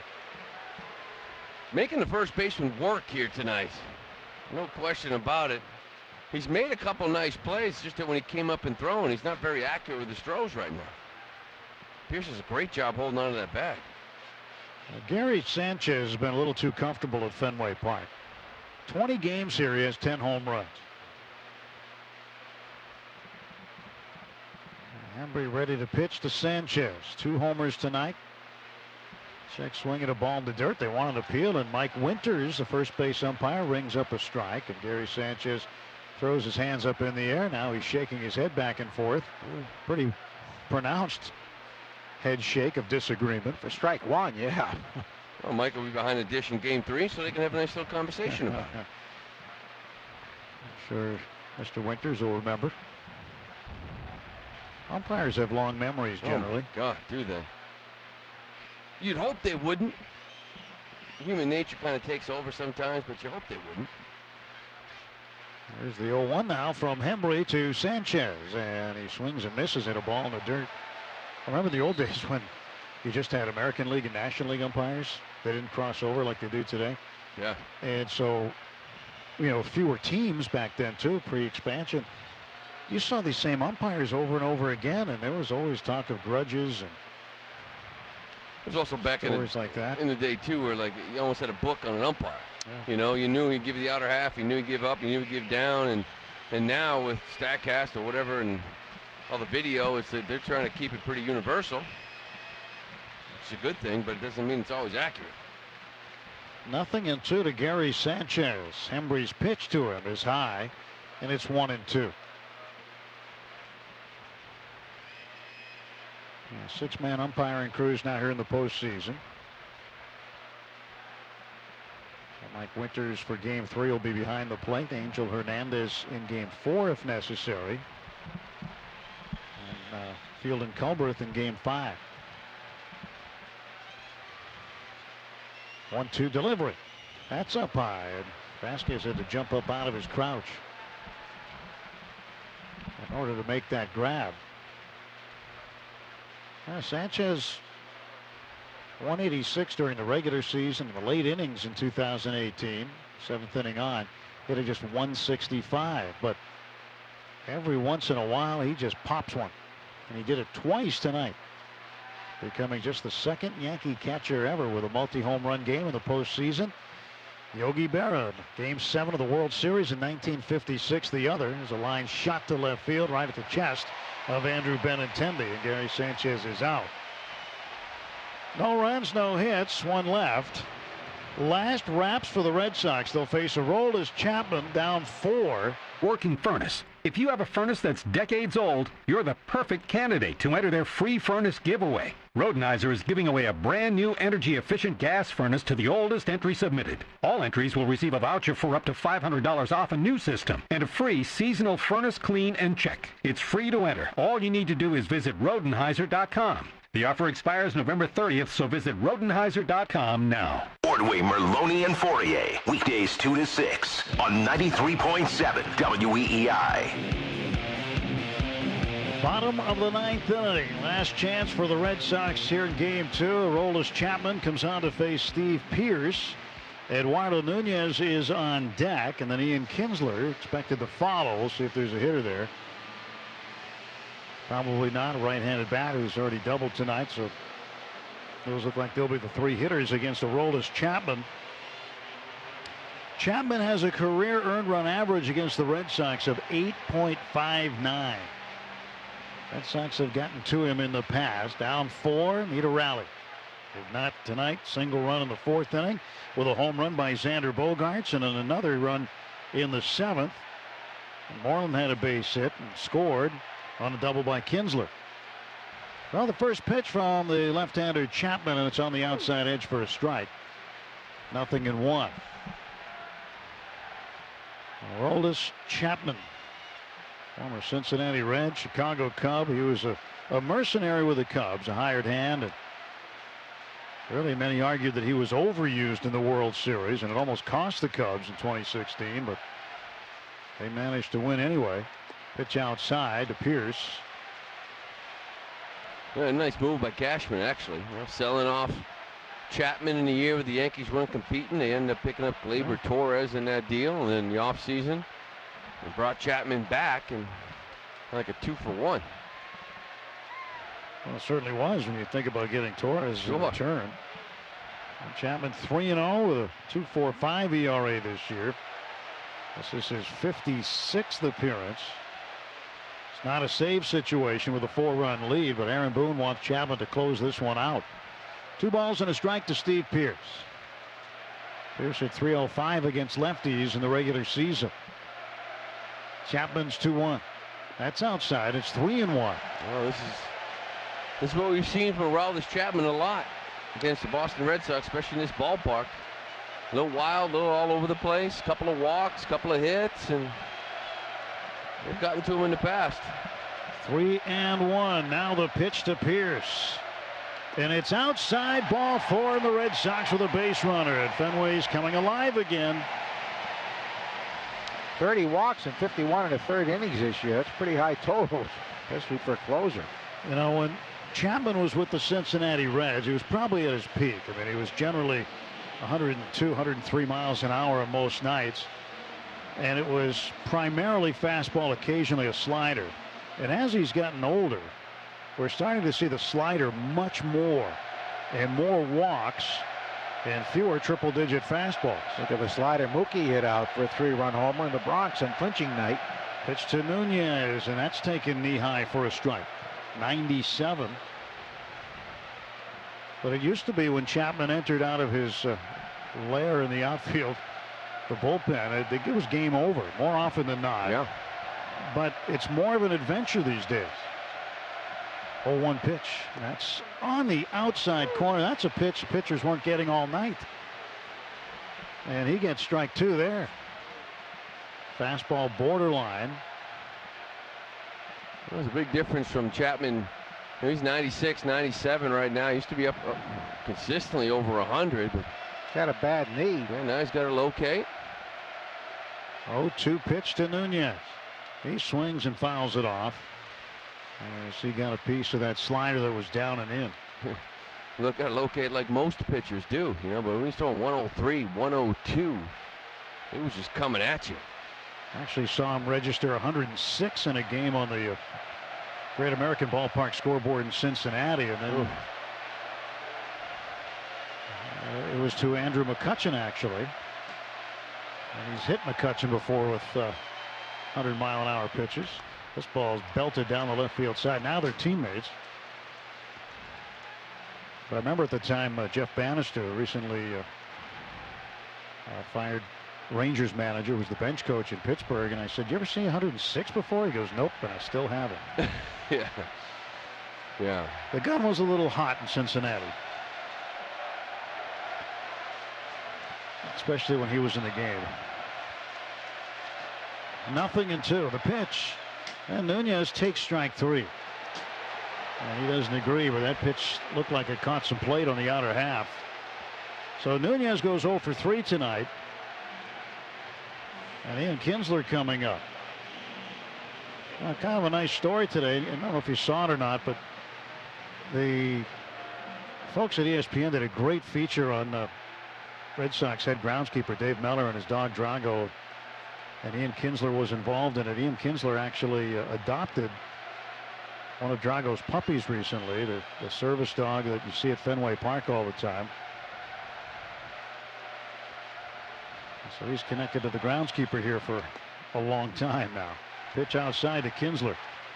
Well, Dave Mellors, that's a great job, and he's had so many surgeries over the years, but he certainly works so hard. Has the field looking great. Here's the 1-0 pitch.